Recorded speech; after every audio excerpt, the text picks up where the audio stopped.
ચાલો વિદ્યાર્થી મિત્રો, કરંટ અફેર્સ જે છે એની આપણી ગામ ગપાટા સિરીઝની અંદર આપ સૌનું ખૂબ ખૂબ હાર્દિક સ્વાગત છે. આપણે જે છે એકદમ સરસ મજાનું કરંટ અફેર જે છે કરી રહ્યા છે ને.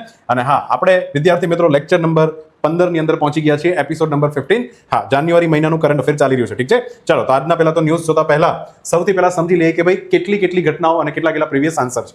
ચલો, પહેલા તો તમને પૂછ્યું હતું કે ગુજરાતની અંદર ટોટલ કેટલા અને કયા પીવીટીજી આદિવાસી સમૂહ છે, તો કેટલા છે? 5 છે ને. સિદ્દી, પઢાર, કોલઘા, કાથોડી અને કોટવાળિયા ને. કાથોડી જે પેલા કાથો બનાવવાનું કામ કરે. પછી બીજો પ્રશ્ન એ હતો કે વિટોળિયા નામની જે વાંસની ચીજ વસ્તુ હોય એને બનાવવા માટે આ 5 માંથી કયા પીવીટીજી છે? તો એનો આન્સર આવશે કોટવાળિયા. પરવાળાના ખરાબા કુલ કેટલા પ્રકારના હોય છે? ભાઈઓ બહેનો યાદ રાખજો, પરવાળાના ખરાબા જે છે એ 3 પ્રકારના હોય: fringing coral reef, barrier coral reef અને એટોલ કોરલ રીફ.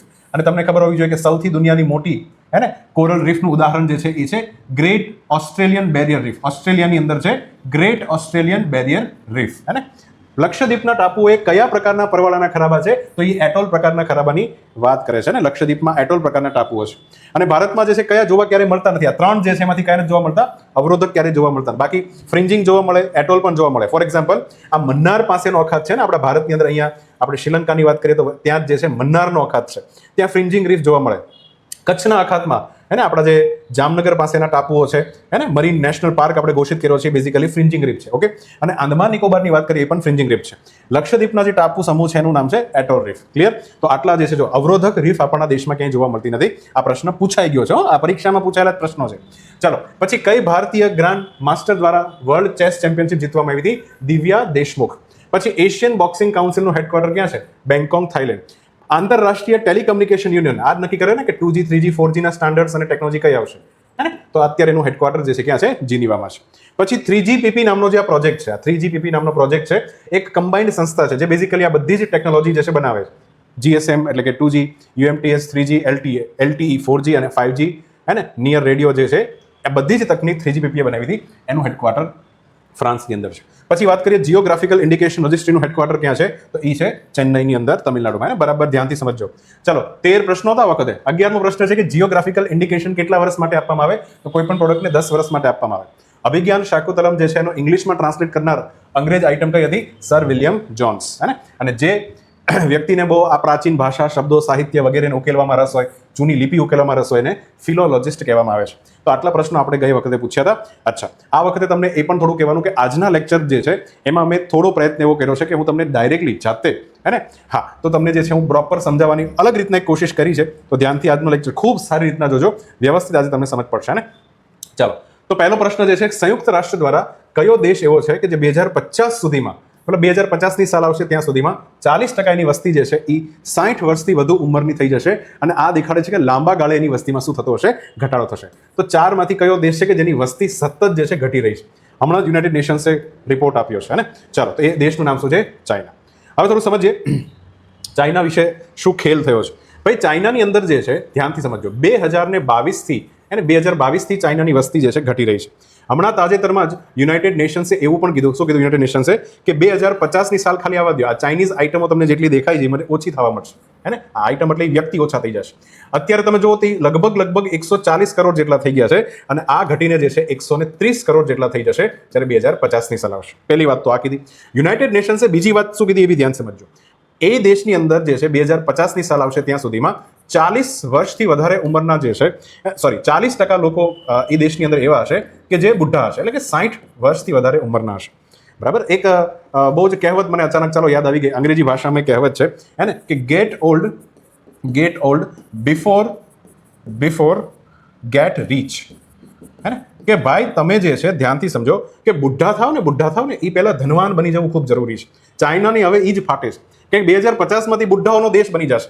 અને ત્યાંના કપલો જે છે એ બેરેજમાં બહુ માનવા નથી, કારણ કે દેશની અંદર એટલી બધી સ્પર્ધા છે કે કપલો જે છે મેરેજ નથી કરી રહ્યા અને બચ્ચા પેદા નથી કરી રહ્યા. ચાઇનાએ તો શું કર્યું છે આના માટે થોડું એ પણ સમજી લઈએ, કારણ કે પોલિસી અને ગવર્નન્સની અંદર તમને થોડું ખ્યાલ આવે છે.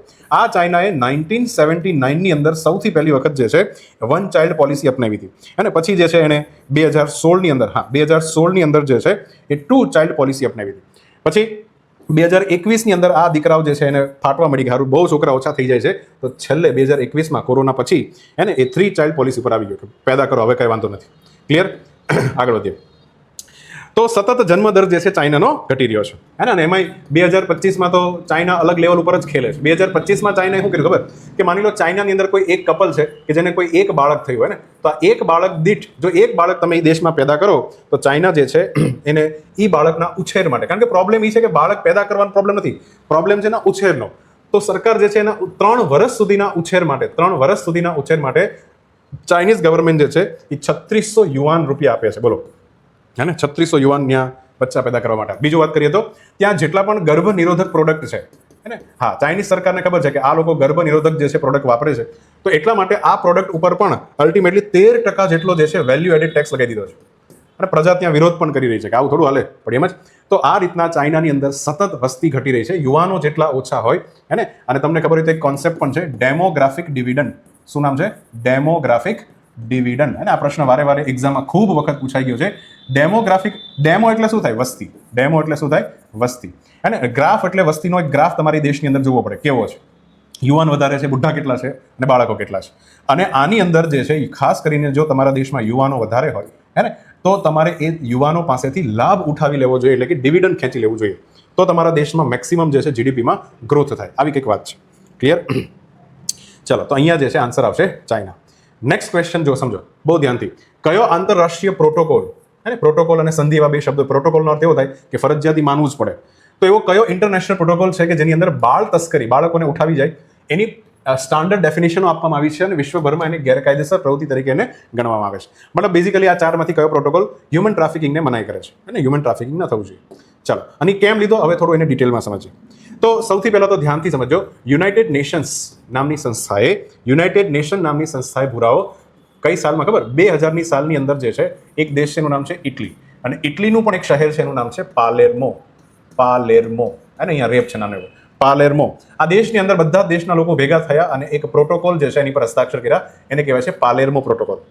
પાલેર્મો પ્રોટોકોલની અંદર વાત એવી છે કે વર્લ્ડની અંદર મહિલા અને જે છે વર્લ્ડની અંદર રહેલા બાળકો, આ બંને જે છે એનું હ્યુમન ટ્રાફિકિંગ જે છે થવું જોઈએ નહીં. એની તસ્કરી જે છે દરેક દેશ પ્રયત્ન કરશે કે અટકે હે ને.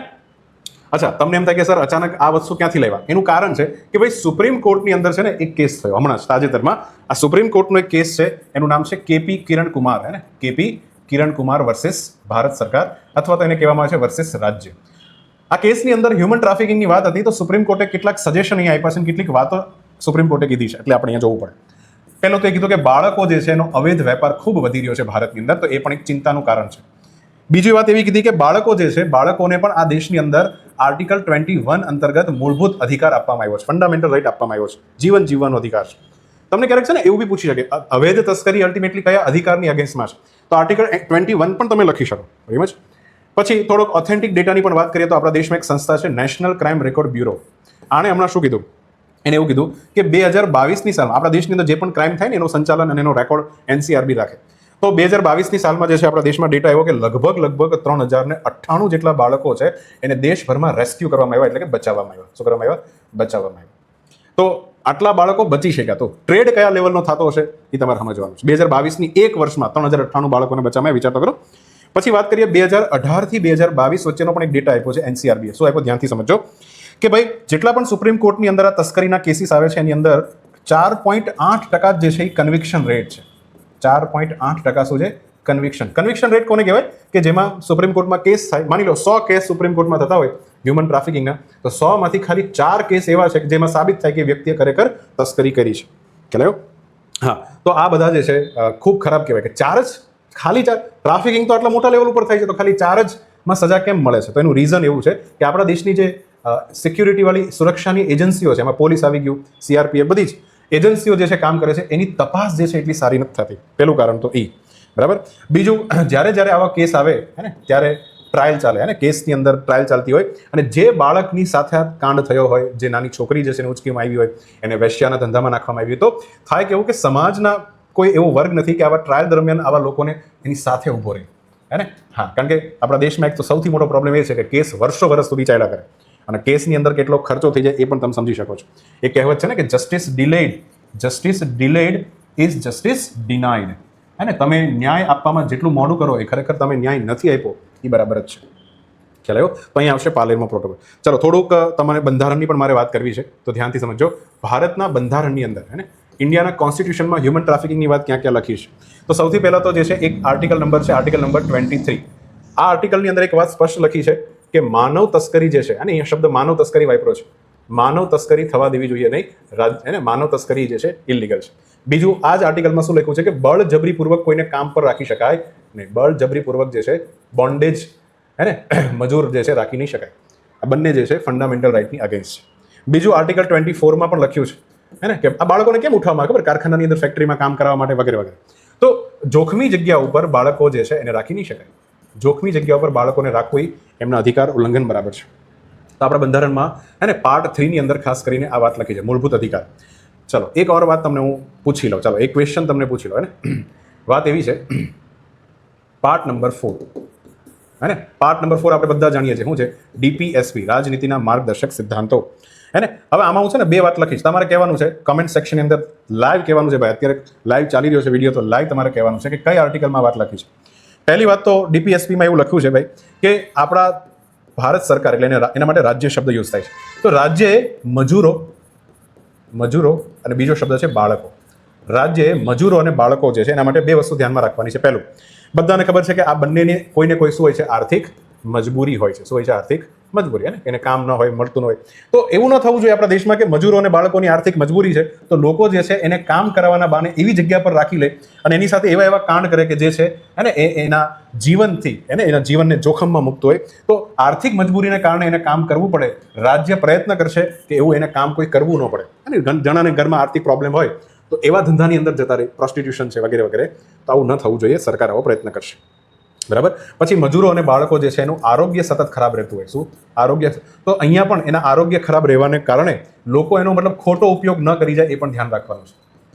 હવે આ કેવી વાત છે કે જનરલી મજૂરના જે બાળકો છે બીમાર રહેતા હોય અને મતલબ શરીરમાં થોડા નબળા, આમ મજબૂત હોય પણ આમ કેવું કે દેખાવતા એમ લાગે કે આમાં કાંઈ નથી એમ. તો લોકો જે છે એનો ખોટી રીતના ફાયદો ઉઠાવે. કઈ રીતના ફાયદો? માની લો કોઈ ઘરની અંદર કોઈ દાદા મજૂર જે છે એના ઘરે દાદા બીમાર થયા, એના માટે ખર્ચો આવી ગયો, તો પછી એ જ ઘરની અંદર જે સ્ત્રી છે, બરાબર, કોઈ પરિવાર, કોઈ વેલ્ધી પરિવારના વ્યક્તિને ખબર પડી તો એ સ્ત્રી જે છે એની ખોટી રીતના એની સાથે સેક્સની ડિમાન્ડ કરવીને આવું બધું જે છે ખૂબ થતું હોય છે ભારતની અંદર. અને બદલામાં તને રૂપિયા આપીશ ને તારી હેલ્થ જે છે એ સારી થઈ જાય વગેરે વગેરે. ખ્યાલ આવ્યો? તો આ બહુ ધ્યાનથી સમજવા જેવું છે. આર્ટિકલ DPSPની અંદર કઈ છે તમારે કહેવાનું છે. બીજું, આ સરસ મુદ્દો છે, મને ગમે. રાજ્ય જે છે પ્રયત્ન કરશે કે આપણા દેશના જેટલા પણ બાળકો છે, આપણા દેશના જેટલા પણ બાળકો છે, દરેક બાળકનો આપણા દેશમાં ઉછેર તો થતો જશે.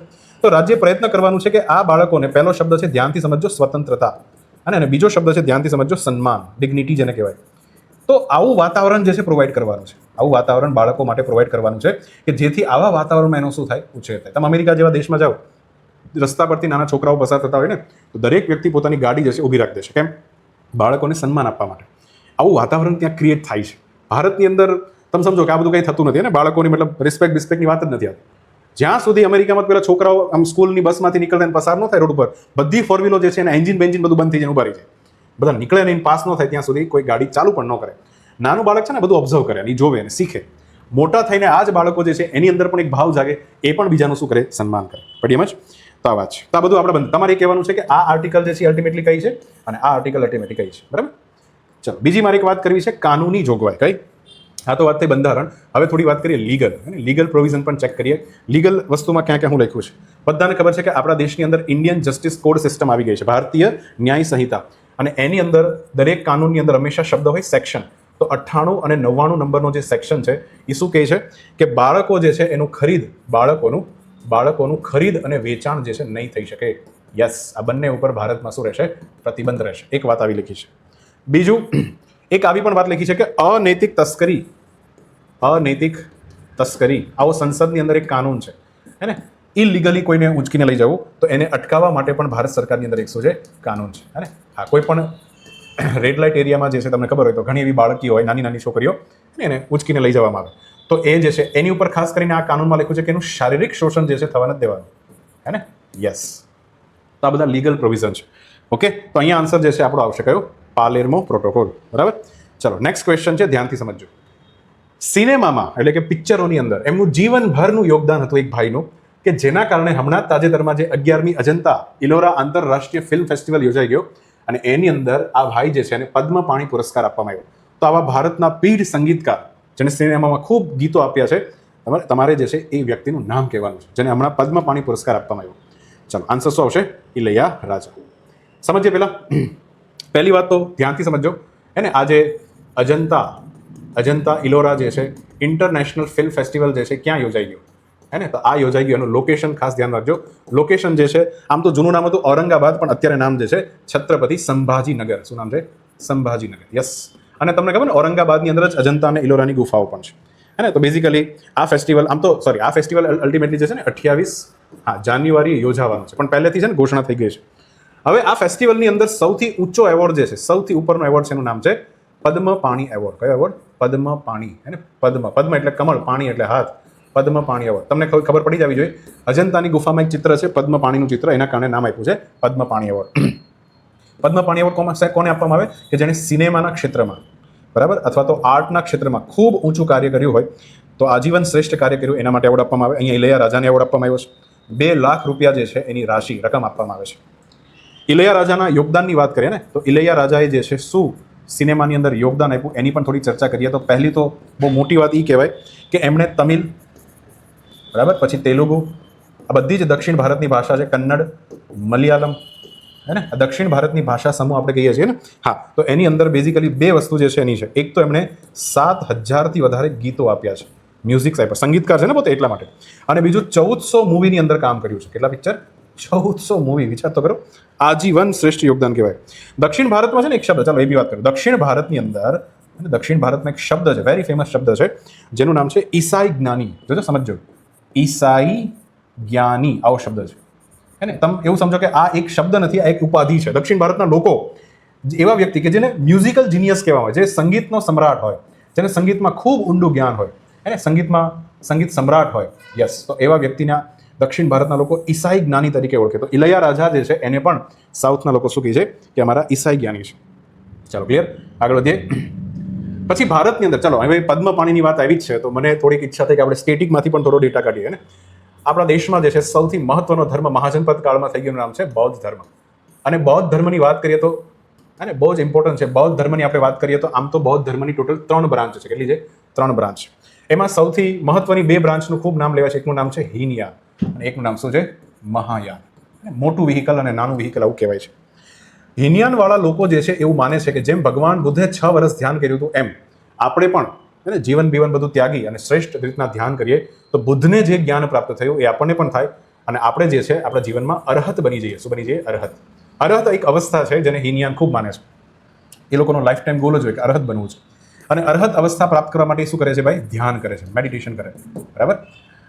તો હવે અહીંયા લોકો અરહતને મહત્વ, અહીંયા મહાયાનની વાત કરીએ તો મહાયાનના લોકો જે છે એ શ્રેષ્ઠ કોને માને ખબર? એ લોકો જે છે બોધિસત્વને માને. એ લોકોમાં શબ્દ અલગ ચાલે, બોધિસત્વ. વસ્તુ તો એ જ છે. એવા વ્યક્તિઓ છે કે જેને જીવનની અંદર શ્રેષ્ઠ ધ્યાન કર્યું અને ભગવાન ગૌતમ બુદ્ધની જેમ જ જે છે એને શું મળી ગયું? જીવનનું અંતિમ સત્ય પ્રાપ્ત થયું. હવે મહાયાન લોકોની એક પુસ્તક છે, ચાલો એ બી તમને કહું, બહુ જ ફેમસ પુસ્તક છે, એનું નામ છે મહાયાન સૂત્ર. મહાયાન સૂત્ર. આ મહાયાન સૂત્રની અંદર ઘણી બધી જાતક કથાઓ લખી છે. આ જાતક કથાઓની અંદર 1000થી વધારે એવા વ્યક્તિઓના નામ છે કે જેને બોધિસત્વ કહેવામાં આવે છે. મારા દિમાગમાં પહેલો પ્રશ્ન એ થાય છે કે ભાઈ અરહત શું છે અને બોધિસત્વ શું છે? બંનેમાં શું ડિફરન્સ? તો અરહત એટલે એવો વ્યક્તિ કે જે ધ્યાનમાં બેસે, ખૂબ ધ્યાનપૂર્વક જે છે શ્વાસ ઉપર ધ્યાન દઈ, છેલ્લે એક સાધના છે વિપશ્યના સાધના, એ કરતો જાય અને આ સાધના કરતા કરતા ખુદ બુદ્ધની જેમ જ્ઞાની વ્યક્તિ બની જાય એમ, બરાબર. બોધિસત્વ એટલે શું છે? સેમ એ પણ વિપશ્યના સાધના કરશે. વિપશ્યના નામની એક સાધના આવે, એ સાધના કરશે જે ગૌતમ બુદ્ધે શીખવાડી હતી. અને આ સાધના કરતો કરતો આ માણસ જે છે લગભગ જ્ઞાનની નજીક પહોંચવા આવે, પણ જ્ઞાન જે છે એ પ્રાપ્ત ન કરે. કારણ કે જે વ્યક્તિ જ્ઞાન પ્રાપ્ત કરે એક પ્રકારે મુક્ત બની જાય, જીવનની જંજાળમાંથી છૂટી જાય.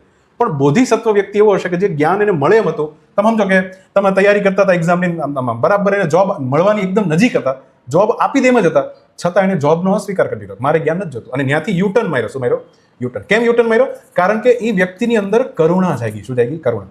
કે જે માર્ગ ઉપર હું ચાલ્યો અને આ માર્ગને કારણે મને આ અરહત અવસ્થા સુધી હું પહોંચવાની એકદમ નજીક હતો, પણ મારા જેવા ઘણા એવા લોકો છે કે સંસારમાં દુઃખી છે.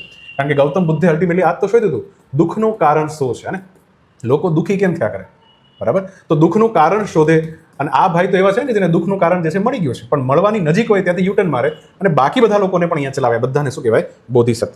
હવે આપણા દેશની અંદર મહાયાન સૂત્ર નામની બુક છે, એમાં 1000થી વધારે બોધિસત્વની વાત છે. એવા અવતારો થયા છે, સમજ પડે છે? જેમ કે પ્રખ્યાત બોધિસત્વના હું નામ લખું કે જેને મહાયાન લોકો બુદ્ધની જેમ જ પૂજે છે, તો એકનું નામ છે અવલોકિતેશ્વર. અવલોકિતેશ્વર આમની આખી કહાની છે. કરુણાના અવતાર કહેવામાં આવે છે. પછી એક ઓર નામ છે પદ્મપાણી. અને આમ તો અવલોકિતેશ્વરનું જ બીજું સ્વરૂપ આવે છે પદ્મપાણી, બરાબર, જેને આપણે અજંતાની ગુફાઓમાં જોતા હોઈએ છીએ. ત્રીજું છે વજ્રપાણી. શું નામ છે? વજ્ર. આ નામ તમે ખૂબ સાંભળ્યા છે, હવે તમને થોડો આઈડિયા આવશે. ચોથું નામ જે છે આપણા દેશના મહાનાયક, હા, અમિતાભ બચ્ચન. એ અમિતાભ નામ જે છે એ પણ એક બોધિસત્વનું નામ છે. પાંચમા જે છે મંજુષા છે, બહુ જ ફેમસ છે મંજુષા. અને છઠ્ઠા નંબર પર ચાલો એક ઓર લખી નાખીએ. આ તો વેરી ફેમસ છે, આની પર તો ક્વેશ્ચન પણ એક્ઝામમાં પૂછાઈ ગયો. એ બોધિસત્વનું નામ છે મૈત્રેયી બોધિ. અને મૈત્રેયી બુદ્ધ કહેવાય છે. મૈત્રેયી બુદ્ધ વિશે એવું લખ્યું છે કે આ મૈત્રેયી બુદ્ધ અત્યારે ધરતી જે છે એની પર એનો અવતાર હજી થયો નથી, એનો અવતાર ભવિષ્યમાં થવાનો છે. મતલબ કે અત્યારે લાઈનમાં આ ઊભા છે. તો અત્યારે ક્યાં છે? અત્યારે મહાયાન સૂત્ર પ્રમાણે જે છે તુષિતા નામનું એક સ્વર્ગ છે. કયું સ્વર્ગ છે? તુષિતા નામના સ્વર્ગની અંદર બેઠા બેઠા એની વારો ક્યારે આવે એની રાહ જોવે છે. અને એ ક્યારે આવશે ખબર? કે જ્યારે આ ધરતી ઉપર અધર્મ વધી જશે, ને અધર્મ વધી જશે, લોકો ખૂબ દુઃખી થઈ જશે, ત્યારે એમને ધર્મના રસ્તે ચલાવવા માટે એમનો શું થશે? અવતાર થશે. તો મહાયાન લોકો એની રાહ જોઈને બેઠા છે, બરાબર. તો બે બ્રાન્ચ તો ફેમસ થઈ ગઈ, હીનયાન અને મહાયાન. હવે ત્રીજી બ્રાન્ચની વાત કરીએ, એનું નામ છે વજ્રયાન. શું નામ છે? વજ્રયાન. આ બી બહુ ફેમસ છે. અને જેને મતલબ આમ જમીન, મતલબ અહીંયા તો આ લોકો ધ્યાન કરે અને પછી આમ જમીનથી 5 ફૂટ ઊંચા થઈ જાય, જેને કહેવાય તાંત્રિક બુદ્ધિઝમ. શું કહેવાય? આ બધા તાંત્રિકવાદમાં ખૂબ માને વજ્રયાનવાળા. આ લોકો પણ અવતારોની કથામાં ખૂબ માને છે. અહીંયા આ લોકોના ઈશ્વરોમાં 21 એવા બોધિસત્વ છે કે જે થયા છે. આ લોકોની કહાની થોડી અલગ છે. અને એમાં પણ 21માંથી જે સૌથી શ્રેષ્ઠ છે, જેને વજ્રયાનના લોકો ખૂબ માને, એનું નામ છે તારાદેવી. શું નામ છે? તારાદેવી, બરાબર. હા, તારાદેવી આમ તો જેને ખબર હોય ને ખબર. તારાદેવી જે છે બ્લુ કલરમાં પણ હોય અને ગ્રીન કલરમાં, બે કલરમાં દેવી આવે, સપનામાં આવે. આ ખાસ કરીને લદ્દાખના ક્ષેત્રોમાં વજ્રયાન વેરી ફેમસ છે ને, જ્યાં તાંત્રિઝમ બહુ ખૂબ જોવા મળે છે. તો આવી કંઈક કહાની છે. અહીંયા આપણે જે પદ્મપાણી એવોર્ડની વાત કરીએ છીએ, પદ્મપાણી બેઝિકલી મહાયાનના શું છે? બોધિસત્વ છે, બરાબર. તમારે ચલો એક ક્વેશ્ચન તમે આન્સર આપી શકો ને. એક ક્વેશ્ચન અહીંયા લખું છું, ધ્યાનથી સમજો. અજંતાની ગુફાઓ બધાને ખબર છે. અજંતાની અંદર જેટલી પણ ગુફાઓ છે એને એની અંદર એક કઈ ગુફા છે, ગુફાનો નંબર તમારે મને કહેવાનો છે. કઈ ગુફા નંબર છે કે જેમાં બેઝિકલી પદ્મપાણી ભગવાન બુદ્ધનું શું છે? ચિત્ર બનાવવામાં આવ્યું છે. ગુફાનો નંબર તમારે કહેવાનો છે. ચલો, અહીંયા આન્સર આવશે શું? ઇલૈયા રાજા. આગળ વધીએ. ચલો, શું છે? નવી શોધાયેલી સૂક્ષ્મ કોપેપોડ પ્રજાતિ. કોપેપોડ. આ બે કોપેપોડ કોને કહેવાય? તો ધ્યાનથી સમજો. દરિયાની અંદરનું અથાણું. હું તો આને અથાણું જ કહું છું.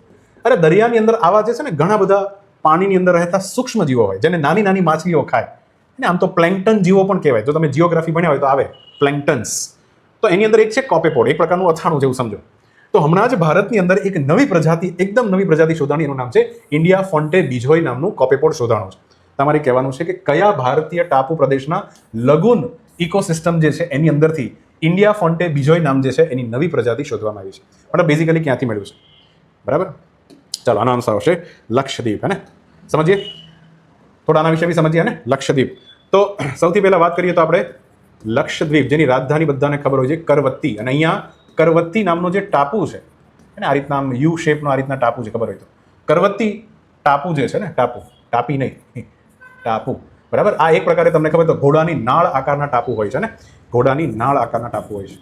આ બધા જ હે ને યુ શેપ જેવા ટાપુ હોય છે. અને આગળ જે આપણે ભણાવી ગયા તો આ એક પ્રકારના એટોલ છે. શું છે? એટોલ.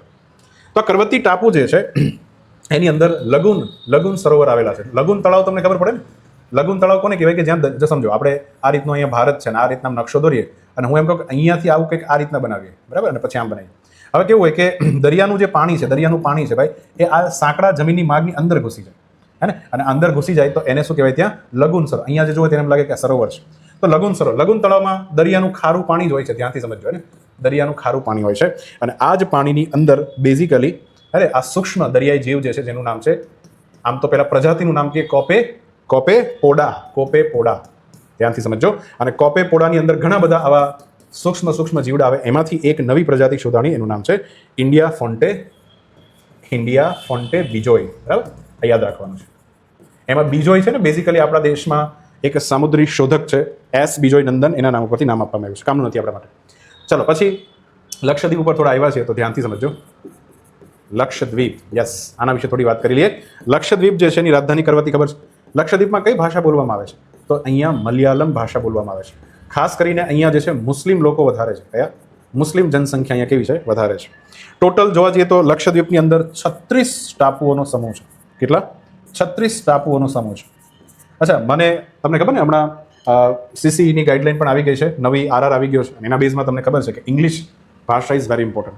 તો અહીંયા તમને એક પ્રશ્ન પૂછું. ચાલો, એ પ્રશ્ન એવો છે, તમારે એ કહેવાનું છે કે આ જે ટાપુ સમૂહ હોય, ને ટાપુ સમૂહ હોય, એના માટે ઇંગ્લિશમાં કયો શબ્દ છે તમારે કહેવાનું છે? આન્સર આપી શકો? ઘણા બધા ટાપુઓના ગ્રુપો, એના માટે ઇંગ્લિશમાં એક બહુ જ ફેમસ શબ્દ છે, તમારે કહેવાનું છે. ક્લિયર? ચાલો, તો અહીંયા આપણો આન્સર આવશે લક્ષદ્વીપ. બરાબર. Next question. તાજેતરમાં ભારતનું એક રાજ્ય છે કે જ્યાં આવો એક રોગ જોવા મળ્યો, જેને કહેવાય છે ગુઇલિન બેરે સિન્ડ્રોમ. GBS સિન્ડ્રોમ એટલે તો રોગ થાય. આવો રોગ જોવા મળ્યો, જે બેઝિકલી બ્રેઇન અને આપણે જે કરોડરજ્જુ જે છે એની ઉપર જે છે અસર કરે છે, હે ને? તો એ કયા રાજ્યમાં જોવા મળ્યો તમારે કહેવાનું. ચાલો, કયા રાજ્યમાં જોવા મળ્યો? મધ્યપ્રદેશ. સમજીએ. મધ્યપ્રદેશની અંદર ખાસ કરીને એક જિલ્લો છે, એનું નામ છે નીમુચ જિલ્લો. કયો? એમપીની અંદર એક જિલ્લાનું નામ છે નીમુચ. મૂછ નહીં હોય બધા અહીંયા. નીમુચ નામના જિલ્લામાં જોવા મળ્યું છે. પહેલા તો સવાલ એ થાય કે સર આ GBS નામનો આ રોગ છે, ગુલિયન બેરે સિન્ડ્રોમ, એ હોય શું? તો તમે સમજો, આપણા શરીરની જે છે એક શું છે? રોગ પ્રતિકારક શક્તિ છે. શું છે? અને ઇમ્યુન સિસ્ટમ આપણે કહીએ છીએ ને, રોગ પ્રતિકાર. આપણે WS સિસ્ટમ અને વ્હાઇટ બ્લડ સેલની આખી સિસ્ટમ છે. હવે થાય કેવું કે આપણા રોગ પ્રતિકારક શક્તિનું મૂળ કામ શું છે ભાઈ? મૂળ કામ એ છે કે બહારથી આવતા કોઈ પણ ખતરો હોય, વાયરસ હોય, જે છે ને નેસ્ત નાબૂદ કરો. આ જેનું મૂળ કામ છે. બટ અહીંયા રોગ પ્રતિકારક શક્તિ કરે શું? એને ખબર નહીં, ભૂલમાં શું મગજમાં આમ દારૂ બારૂ પી લીધો હશે રોગ પ્રતિકારક શક્તિ, કે ભૂલમાં પોતાના જ શરીરની અંદર રહેલું જે મગજ છે અને પોતાના જ શરીરમાં જે રહેલું કરોડરજ્જુ છે, હે ને, આ બંને જે છે એના ચેતાતંત્રની નસો ઉપર જે છે હુમલો કરવાનું ચાલુ કરી દે. આમ ગાંડાની જેમ હુમલો કરે. પણ એમ જ તો જેનાથી થાય કેવું કે GBS નામનો જે મિસ્ટીરિયસ રોગ થાય, તો એ વ્યક્તિ જે છે એના શરીરના અંગો નબળા પડવા લાગે. શું પડવા લાગે? કારણ કે સીધી વસ્તુ, ચેતાતંત્ર કોને કહેવાય ખબર ને? તમને કોઈ સ્પર્શ કરે ને ખબર પડે બ્રેઇનમાં કે આણે મને સ્પર્શ કર્યો, તેની બધી નસો કરોડરજ્જુથી અલ્ટિમેટલી જે છે મગજ તરફ જતી હોય. એ નસો ઉપર આ ભાઈ હુમલો કરવાનું ચાલુ કરે, તો અંગો નબળા પડવા લાગે. બીજું જે છે વ્યક્તિ જે છે ને પેરાલિસિસના આંચકાઓ આવવાના શું થઈ જાય? ચાલુ થઈ જાય. હવે આનું નિદાન, GBSનું શું નિદાન છે ખરું? યસ, આનું નિદાન છે. આના નિદાન માટે જે છે પ્લાઝમા કોશિકાઓ. કઈ કોશિકાઓ? હા, હવે આ પ્લાઝમા કોશિકા શું છે? તો આપણા શરીરના રોગ પ્રતિકારક તંત્રનો જ એક ભાગ છે. કારણ કે રોગ પ્રતિકારકમાં આખું તંત્ર છે, કોઈ એક કોષ ન હોય, ઘણી બધી કોશિકાઓ ભેગી થઈને શરીરને બચાવવાનું કાર્ય કરે. તેમાં પ્લાઝમા કોશિકાઓ જે છે ને, એ તમને ખબર હોય તો એક પ્રકારના એન્ટીબોડી પેદા કરે. શું પેદા કરે? એન્ટીબોડી. કે આપણા શરીરની અંદર માની લો આ કોરોના નામનો વાયરસ જ્યારે આવ્યો હતો, આ કોરોના જે છે એના પેલા ખબર ને આ રીતના તાજ હતા, આ રીતના, ને તો એન્ટીબોડી જે છે પ્લાઝમા પેદા કરે, અને એન્ટીબોડી જે છે ને આની પર આ રીતના ઉપર આમ ગોઠવાઈ જાય. આના જે આંકા હોય ને એની ઉપર આ રીતના ગોઠવાઈ જાય. કારણ કે આ વાયરસનો મૂળ વાયરસ કરે હું આપણા શરીરની અંદર, તો આપણા શરીરની અંદર સરસ મજાનો જે સારો કોશિકા છે, આપણા શરીરની જે કોશિકાઓ છે એની અંદર એને ઘૂસવું હોય અને એમાંથી જે છે પોતાની લાખો કોપીઓ જે છે તૈયાર કરવી હોય. પણ અહીંયા આપણે આ જે છે આને કહેવાય છે એન્ટીબોડી. શું કહેવાય? એન્ટીબોડી. આ આની પર ગોઠવાઈ જાય એટલે બેઝિકલી આ વાયરસ જે છે આપણા શરીરની સારી કોશિકા જે છે એની અંદર એન્ટર થઈ શકે નહીં. એન્ટર ન થઈ શકે એટલે આપણે વાયરસથી બચી જઈએ. તો મૂળ કામ એ હોય કે એન્ટીબોડી સમય પર પેદા થઈ જવી જોઈએ, અને એન્ટીબોડી પેદા કરે પ્લાઝમા નામની એક અલગ પ્રકારની કોશિકા પેદા કરે. તો પ્રોબ્લેમ અહીંયા છે કે શરીરની પ્લાઝમા કોશિકાઓ જે છે એ ખરાબ એન્ટીબોડી પેદા કરે, તો જેના કારણે એ જે છે ને મગજ અને કરોડરજ્જુ ઉપર હુમલો કરવા લાગે. નથી કરવાનું, ઘરના મારવા મળવાનું ભાઈ, થોડું હાલે. બરાબર. તો અહીંયા તમે પ્લાઝમા કોશિકા જે છે એને બદલી નાખો. શું કરી નાખો? આને બદલી નાખો, તો અલ્ટિમેટલી એન્ટીબોડી સારી પેદા થવા લાગે. અને જે કરવાનું છે કરે, ખોટું કામ કરવાનું બંધ કરી દે. ઘડીમાં જ આ રીતના એનું શું કરવામાં આવે? નિદાન કરવામાં. થોડું વિચિત્ર નામ છે, ગુલિયન બેરે. આમ તો બે વ્યક્તિ હતા, ગુલિયન અને બેરે. થયું તો કેવું કે જ્યારે ફર્સ્ટ વર્લ્ડ વોર થયું હતું, પ્રથમ વિશ્વ યુદ્ધ જ્યારે થયું હતું, ત્યારે છે ને ફ્રેન્ચ સેના હતી, એની અંદર અચાનક ફ્રેન્ચ જવાનો હતા, એના જવાનો જે છે બીમાર પડવા લાગ્યા. શું પડવા લાગ્યા? બીમાર. તો આ બંને વ્યક્તિએ ફાઇનલી જેને શોધી કાઢ્યું કે અચાનક બીમાર પડે તો શું એની પાછળ કોઈ દેવી દેવતા છે? નહીં. એની પાછળ એક પ્રકારનો ખાસ રોગ છે જેને કહેવાય છે ગુલિયન બેરે સિન્ડ્રોમ, જેમાં શરીરના અંગો નબળા મળે પડવા. pretty much. ચાલો આગળ વધીએ. તો અહીંયા આન્સર આવશે મધ્યપ્રદેશ, નીમુચ જિલ્લો. ભારતનું પ્રથમ એવું કયું શહેર છે? ધ્યાનથી સમજો કે જે શહેરની અંદર શહેરના લોકો ભેગા થઈ જળવાયુ પરિવર્તન, ક્લાઇમેટ ચેન્જની વિરુદ્ધ આખા શહેરની અંદર ઘણી બધી કોન્ફરન્સ, પ્રોગ્રામ ને આ બધું આયોજન થવાનું છે મોટા પાયે. આખું શહેર જે છે જળવાયુ પરિવર્તન વિરુદ્ધ અવાજ જે છે ઉઠાવવાનું છે. બરાબર. એ કયું શહેર જે છે બનવાનું છે? તો ધ્યાનથી સમજો. ખાસ કરીને તાજેતરમાં ન્યૂઝ એવા આવ્યા છે, મતલબ આ ઘટના બની નથી, બનવાની છે, હે. શહેર સિલેક્ટ કરવામાં આવ્યું છે મુંબઈ. કયું સિલેક્ટ? મુંબઈ. મુંબઈની અંદર 17 થી લઈને 19 ફેબ્રુઆરી વચ્ચે, હે ને, આ મુંબઈ શહેરની જેટલી પણ કોલેજો હોય, જેટલી પણ સંસ્થાઓ હોય, આ બધાની અંદર જે છે એક જાગૃતિ કાર્યક્રમો યોજાશે. શેના માટે? કે જેથી તમે ક્લાઇમેટ ચેન્જ જે છે એને અટકાવો. બીજું એ પણ નક્કી કરવામાં આવ્યું છે કે આ જાગૃતિ કાર્યક્રમોનો અંદર બે વસ્તુ પર ખાસ ધ્યાન રાખશે. એક તો બાળકો, હે ને, એક તો બાળકો અને એક બીજું છે યુવાનો.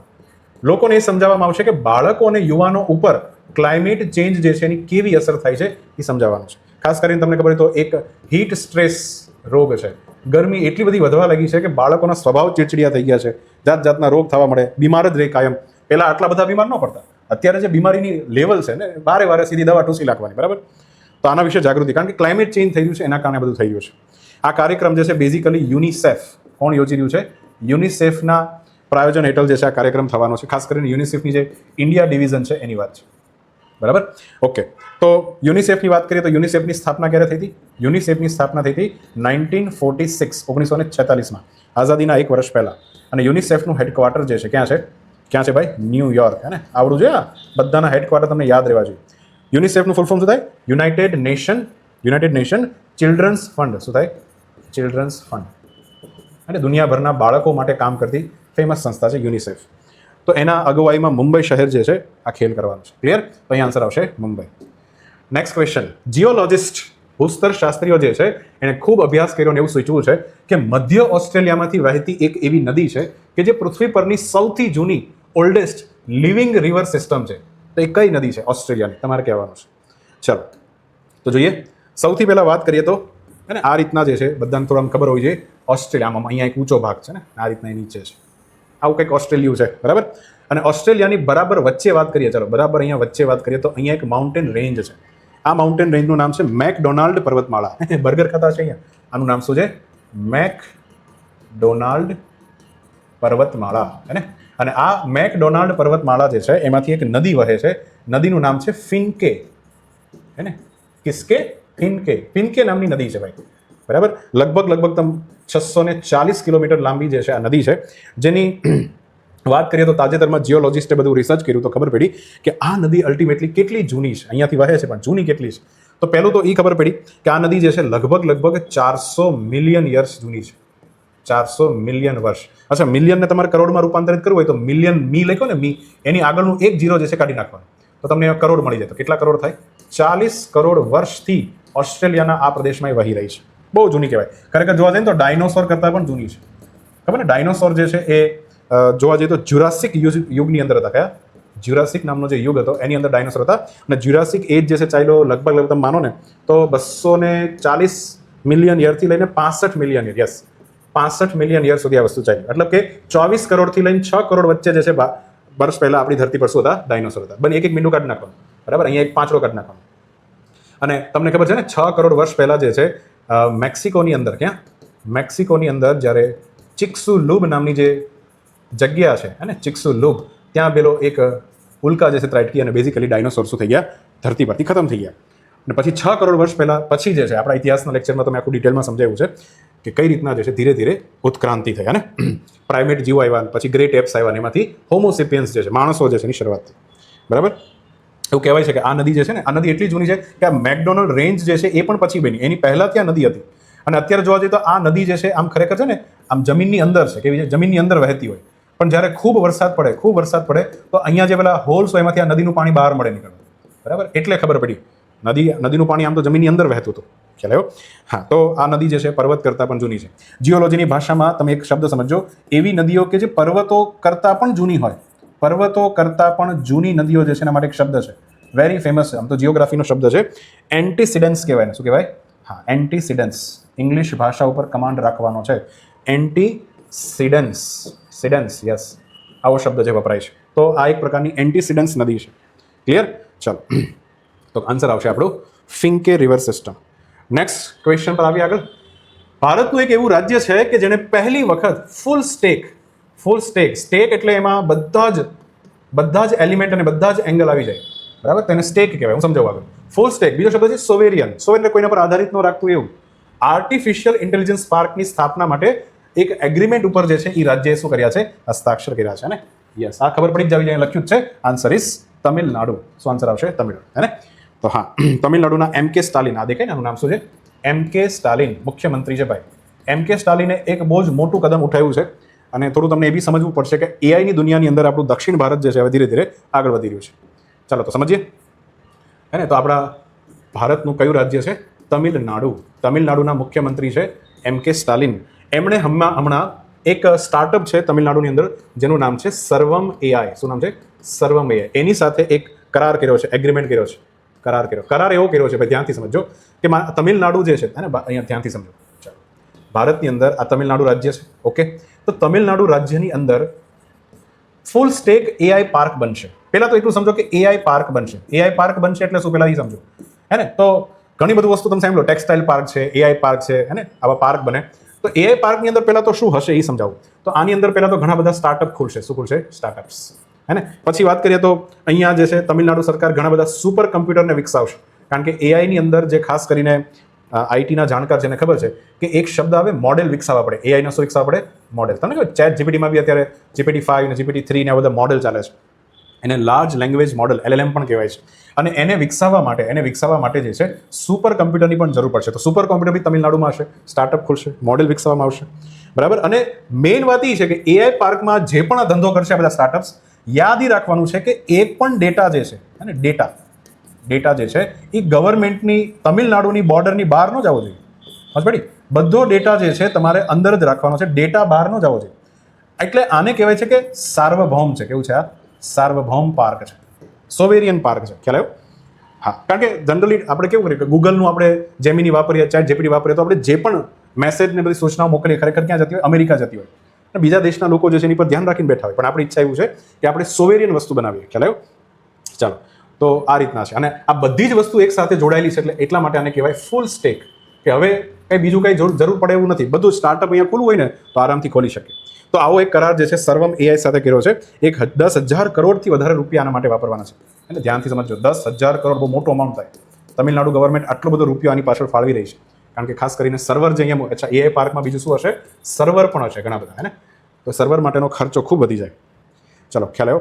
તો આના ઘણા બધા ફાયદા છે. ફાયદા નંબર પહેલો તો ધ્યાનથી સમજો કે આપણા દેશમાં એક તો દક્ષિણ ભારત જે છે એ એઆઈના ક્ષેત્રમાં હવે આગળ વધશે, હે ને? એઆઈનો ફાયદો થશે. ઉત્તર ભારત ખબર નહીં કેટલું પાછળ છે, પણ દક્ષિણ ભારત આગળ વધશે. ખાસ કરીને ઘણા બધા લોકોને શું મળશે? આમાં રોજગાર પણ મળશે. અચ્છા, એક ઓર વાત કરીએ. ચલો, આપણા ભારતની અંદર એઆઈ માટે સૌથી મોટું મિશન એનું નામ છે ઇન્ડિયા એઆઈ મિશન. તો આખો આ જે પ્રોજેક્ટ બનવાનો છે એ ઇન્ડિયા એઆઈ મિશન અંતર્ગત એની સાથે જ જોડાયેલો છે, અલગ નથી. પડી સમજ? તો અહીંયા આન્સર આવશે તમિલનાડુ ગવર્મેન્ટ. આગળ વધીએ. ભારતના કયા રાજ્ય દ્વારા એક પોર્ટલ ચાલુ કરવામાં આવ્યું છે? Grihalakshmi digital marketing portal. બરાબર? હા, તો આવું એક પોર્ટલ સમજો કે અહીંયા એક બેન છે. આ બેન પોતાના ઘરે જે પણ પ્રોડક્ટ બનાવતા હોય, પોતાની જાતે, દરેક બહેનોનો શોખ હોય, તો આ બેન જે છે જે પ્રોડક્ટ એની કેટેગરી અહીંયા લખી હશે, જેમ કે એપેરલ લખ્યું છે તો પહેરવાના કપડાની બધું છે. પછી અહીંયાનું લોકેશન લખ્યું હશે અને કોન્ટેક્ટ નંબર લખ્યો, બસ આટલું, બીજું કાંઈ નહીં. તો કોઈ પણ વ્યક્તિને આ કપડાં ખરીદવા હોય, ગમે તો ડાયરેક્ટલી આ બેનનો કોન્ટેક્ટ કરી શકે એવું ડિજિટલ માર્કેટિંગ વાળું પ્લેટફોર્મ જે છે ખોલવામાં આવ્યું છે. કયા રાજ્યમાં ખોલવામાં આવ્યું છે? તો આન્સર આવશે કર્ણાટક. ખ્યાલ આવ્યો? હા, તો આની અંદર ખાસ કરીને તમને ખબર ને, આને કહેવાય એક પ્રકારનું ઈ કોમર્સ પ્લેટફોર્મ. કેવું કહેવાય? E commerce platform. ગૃહલક્ષ્મી, બરાબર? ઘરની લક્ષ્મી જે છે કમાશે. હવે ખ્યાલ આવ્યો? તો જે રીતના એમેઝોન છે, હે ને? એમેઝોન છે, ફ્લિપકાર્ટ છે, એવું જ આ શું છે? પોર્ટલ છે. ખાસ કાંઈમાં લેવા નથી. તો અહીંયા કર્ણાટક ગવર્મેન્ટે મહિલાઓને આગળ વધવા માટે વસ્તુ કરી છે. બરાબર? ચલો, આગળ વધીએ. હવે ઇમ્પોર્ટન્ટ ન્યૂઝ છે અને થોડું ધ્યાન તમારું જે છે અહીંયા વધારજો, કારણ કે આપણે ખૂબ ડિટેલમાં જે છે સમજવાના છે. તાજેતરમાં સેન્ટ્રલ વિજિલન્સ કમિશન, કેન્દ્રીય સતર્કતા આયોગ આવું કહેવાય છે, એના વિજિલન્સ કમિશનર તરીકે કોની નિમણૂક જે છે આ ચારમાંથી કરી છે? કયા વ્યક્તિની નિમણૂક કરી છે? ચલો, આન્સર આવશે પ્રવીણ વશિષ્ઠ. શું નામ આવશે? પ્રવીણ વશિષ્ઠ. બરાબર? આઈપીએસ અધિકારી છે જેમની નિમણૂક થઈ છે. તો સમજીએ. પહેલી વાત તો ખાસ કરીને મારે જે વાત કરવી છે, હે ને, એનું નામ છે સેન્ટ્રલ વિજિલન્સ કમિશન, હે ને? ગુજરાતીમાં કહીએ છો કેન્દ્રીય સતર્કતા આયોગ. જે ખૂબ સતર્ક રહે. સતર્ક રહેવું એ બહુ જરૂરી છે લાઈફની અંદર, નકર કોણ બેવકૂફ બનાવી જાય ખબર પડે નહીં. હવે જો આપણા દેશમાં કેવું છે, આપણા ભારતની અંદર વાત કરું ને તો ભારતની અંદર ઘણી બધી સરકારી કચેરીઓ છે. એમાં હું વાત કરીશ, કારણ કે અહીંયા આપણે કેન્દ્રની વાત તો કેન્દ્રમાં જ લેશું. કેન્દ્રની ઘણી બધી સરકારી શું છે? કચેરીઓ છે, અને મંત્રાલયોની ઓફિસ હોય. દરેક કચેરીઓમાં આમ તો બે પાર્ટ પાડી શકો કે દરેક કચેરીઓમાં તમને ક્યાં તો મંત્રીઓ જોવા મળશે. શું જોવા મળશે? મિનિસ્ટર્સ. અને ક્યાં તમને એની સિવાય શું જોવા મળશે? અધિકારીઓ. અને આ કચેરીઓમાં વારે વારે એક વ્યક્તિ આવ્યા કરે, એ બધા ખાનગી ઉદ્યોગપતિઓને બધા આવ્યા કરે. આ તમે સમજો, ખરેખર જોવા દો તો ભારતમાં ભ્રષ્ટાચારની ગેમ રમે ને આ ત્રણ વ્યક્તિ જ રમે છે. બરાબર? તો હવે આપણા દેશમાં કેવું છે કે દરેક કચેરી હોય ને, દરેક કચેરીમાં એક યુનિટ બનાવવામાં આવ્યો છે. કેન્દ્ર સરકારની કચેરીની વાત થાય છે, એને કહેવાય છે વિજિલન્સ યુનિટ. શું કહેવાય છે? Vigilance unit.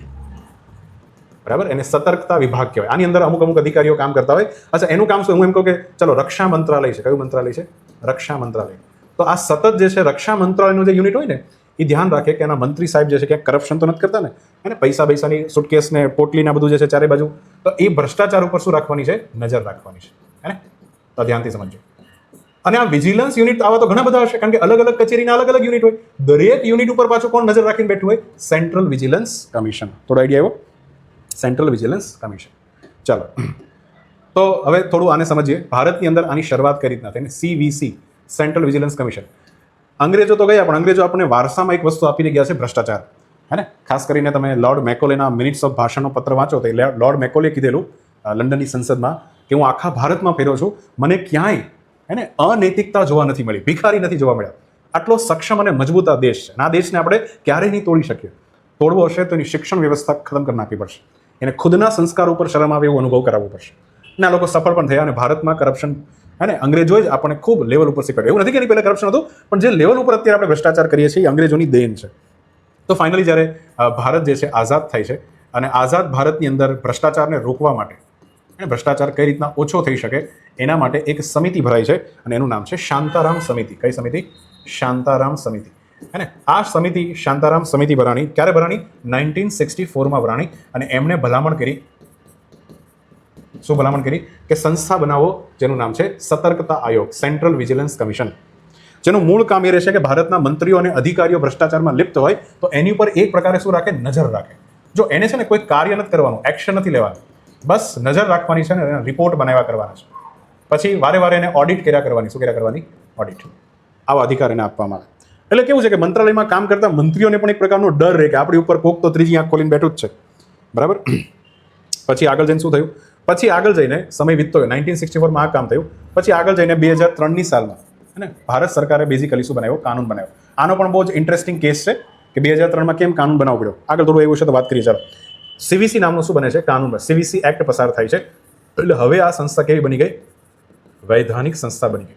અને આ એક્ટમાં લખ્યું છે એ મુજબ આપણે સમજીએ તો સૌથી પહેલા CVC નામની સંસ્થામાં એક હશે સેન્ટ્રલ વિજિલન્સ કમિશનર હશે, મુખ્ય કમિશનર જેને કહેવાય, અને બે હશે અન્ય કમિશનર, બે હશે વિજિલન્સ કમિશનર. ટોટલ 3 વ્યક્તિ આની અંદર હશે. કેટલા? 3 વ્યક્તિ, બરાબર? આ 3 વ્યક્તિ જે છે એની નિમણૂક કોના દ્વારા કરવામાં આવશે? અત્યારે પણ નિમણૂક કોને કરી? દ્રૌપદી મુર્મુ, એટલે કે રાષ્ટ્રપતિ સીધા આની શું કરશે? નિમણૂક કરશે. અચ્છા, કયો વ્યક્તિ CVC બનશે એની પસંદગી માટે એક સમિતિ છે. પસંદગી માટે શું છે? સમિતિ. આ બધું બંધારણમાં તમે ભણો છો, અહીંયા ફટાફટ રિવિઝન કરો. તો એ પસંદગી સમિતિમાં એક કોણ હશે? Prime minister. બીજા કોણ હશે? હે ને, હોમ મિનિસ્ટર. અને ત્રીજા કોણ હશે ભાઈ? લોકસભાના વિરોધ પક્ષના નેતા, બરાબર? આ 3 વ્યક્તિ ભેગા થઈ અધ્યક્ષની શું કરશે? નિમણૂક, બરાબર? તો પસંદગી આને કરવાની છે, નિમણૂક રાષ્ટ્રપતિ કરશે. બીજું, આ બધાનો કાર્યકાળ કેટલો રહેશે? આ બી સમજવા જેવું છે. કાર્યકાળ રહેશે આ લોકોનો, આમ તો 2 કન્ડિશન છે ને, દરેકમાં 2 કન્ડિશન હોય. કાં તો 4 વર્ષ, અને જો 4 વર્ષ પૂરા થઈ પહેલા જ એની ઉંમર જે છે 65 વર્ષ થાય તો આમાંથી 2 પહેલું થઈ જોવાનું. 65 વર્ષ થાય તો તરત રાજીનામું આપી દેવાનું, ભલે 4 વર્ષ ન થાય. ખ્યાલ આવ્યો? ટૂંકમાં 4 વર્ષ અથવા 65 વર્ષ, બેમાંથી જે પહેલું થાય પ્રમાણે શું આપી દેવાનું? રાજીનામું. CVCની થોડી ચલો ઇન્ટરેસ્ટિંગ વાત કરીએ. CVC જે છે, હવે ધ્યાનથી સમજો, આ એનું નેચર તમારે સમજવું પડે, એની ભૂમિકા શું છે. ખાસ કરીને કોઈ પણ એને ભ્રષ્ટાચારનો એંગલ દેખાય, સરકારની અંદર ભ્રષ્ટાચારનો એંગલ દેખાય, હે ને, તો એ જે છે તપાસ નહીં કરે, ઇન્વેસ્ટિગેશન નહીં કરે. તપાસ કરવાનો એને કોઈ અધિકાર નથી. એને ખાલી એવિડન્સ મળ્યા છે, તપાસ નહીં કરે. તપાસ જે છે એ કોને સોંપી દેશે ખબર? CBI ને સોંપશે, સેન્ટ્રલ બ્યુરો ઓફ ઇન્વેસ્ટિગેશન. તો CVC, તમને આવો પ્રશ્ન પૂછાય, ઇન્વેસ્ટિગેશનમાં એનો કોઈ રોલ નથી. તપાસ તો બધી કોણ કરશે? CBI. CVC દ્વારા ભારતના એવા પ્રખ્યાત કેસ એને વારે વારે તમારે યાદ રાખવાના કે જેમાં ભ્રષ્ટાચારના મોટા એંગલ જે છે સામે આવ્યા હતા આપણા દેશની અંદર. સૌથી પહેલો કેસ CVC એ ઉજાગર કર્યો હતો, CVC ને કારણે ઉજાગર થયો હતો બેઝિકલી. એનું નામ છે 2G સ્પેક્ટ્રમ કેસ. આ ખબર હોવી જોઈએ ને? યસ, આની અંદર તમને ખબર હોય. અચ્છા, કેસ ક્યારે થયો ખબર? 2007માં. હા, 2007માં થયો હતો, મંદીના 1 વર્ષ પહેલા 2007માં થયો હતો, હે ને. અને સાઉથના એ રાજા નામના જે મંત્રી હતા, ટેલિકોમ મિનિસ્ટર હતા બેઝિકલી, જેણે એક પ્રકારે કહેવાય ને કે જ્યારે 2Gનું ઓક્શન કરવાનું, સ્પેક્ટ્રમનું જ્યારે ઓક્શન કરવાનું તો એની પહેલાં જ, હે ને, ફોલ્સ કંપનીઓ ખોલી અને આવી કંપનીઓને જે છે સસ્તા ભાવે સ્પેક્ટ્રમ વેચી નાખ્યું. સ્પેક્ટ્રમની હરાજી થાય તો હરાજી પહેલાં જ જે છે સ્પેક્ટ્રમ શું કરી નાખ્યું? વેચી નાખ્યું. અને સરકારને જે મોટો રૂપિયો મળવો જોઈતો હતો એ રેવન્યુની આવક એને મળી નહીં. લગભગ મને યાદ છે ત્યાં સુધી 122 જેટલા લાયસન્સ, આમાં એક લાયસન્સની કિંમત છે ને કરોડો રૂપિયામાં હોય, પણ એને પાણીના ભાવે જે છે એને શું કરી નાખ્યા? વેચી નાખ્યા. પછી એ જે કંપનીઓને વેચાતા ને એ કંપનીઓ પછી જેન્યુન ટેલિકોમ કંપનીઓને મોટા ભાવે વેચ્યા. તો વચ્ચેની કંપનીઓને શું થયો? મોટો બેનિફિટ. પછી આપણા રાજા અને બાજા અને અધિકારીઓ પણ એમાં કમાણા હોય ને. પછી હા, બધાની આમાં લોલમ લોલ ચાલતી હોય. પછી વાત કરીએ તો ભારતમાં બીજું કૌભાંડ થયું હતું, કોલસા. કોલગેટ કૌભાંડ જેને કહેવાય છે, કૌભાંડ હે ને, કોલસા કૌભાંડ હે ને, 2000 ને આમ તો 4થી ચાલુ થયું, ઇન્વેસ્ટિગેશન 2009 સુધી ચાલ્યું હતું હે ને, જેની અંદર આપણા ઝારખંડ ધનબાદ આસપાસના જે કોલસાની જે સાઇટ હોય એનો જે સ્પેક્ટ્રમ હરાજી કરવાની હોય તો એમાં મળતિયાઓને જે છે સાઇટની હરાજી પહેલાં જ ડાયરેક્ટ જે છે સાઇટો આપી દેવામાં આવી જેથી એને કોલસો મળી જાય. આ બી કૌભાંડ હતું. ત્રીજું સરસ મજાનું કૌભાંડ સિવિલ સર્જનનું નામ છે કોમનવેલ્થ ગેમ્સ. હા, કોમનવેલ્થ ગેમ્સ કૌભાંડ. આ ગેમ્સનું ભારતની અંદર આયોજન કરવાનું હતું ને, હા, તો ત્યારે જે તમે સમજો એના માટે ઘણા બધા શું બનાવવા પડે, પહેલાં તો મેદાન, સ્ટેડિયમ બનાવવા પડે, કારણ કે ઘણા બધા દેશના રમતવીરો ભારતની અંદર આવવાના હતા અને ઘણી બધી સ્પોર્ટ્સની વસ્તુ જે છે એ પણ સરકારે ખરીદવી પડે. તો આના માટે ઘણા બધા કોન્ટ્રાક્ટ થયા હોય હે ને, તો અલ્ટિમેટલી જે છે ઘણા બધા સાધનો જે છે એને ઊંચા ભાવમાં ખરીદવામાં આવ્યા. ઊંચા ભાવ, જે ભાવ હોવાનો છે એના કરતાં ઊંચા ભાવમાં શું કરવામાં આવ્યા, ખરીદવા. આખા મેદાન બન્યા, તેમાં મેદાનના કન્સ્ટ્રક્શનમાં બી જે કોન્ટ્રાક્ટરને એવોર્ડ આપવામાં આવ્યો હોય, મતલબ કે તારે આખું મેદાન બનાવવાનું છે, એને પણ ખૂબ ઊંચી રકમ આપવામાં આવી. પછી કોન્ટ્રાક્ટર શું કરે, એ રકમમાંથી અમુક પોઈન્ટ જે છે એ ઓલા મંત્રી અને અધિકારીઓને ફાળવી દે હે ને. તો બેઝિકલી આપણા જે સેન્ટ્રલ વિજિલન્સ કમિશનની જ એક શાખા છે, હા, સંસ્થાની જ એક શાખા, એનું નામ છે ચીફ ટેકનિકલ એક્ઝામિનેશન વિંગ. શું નામ છે?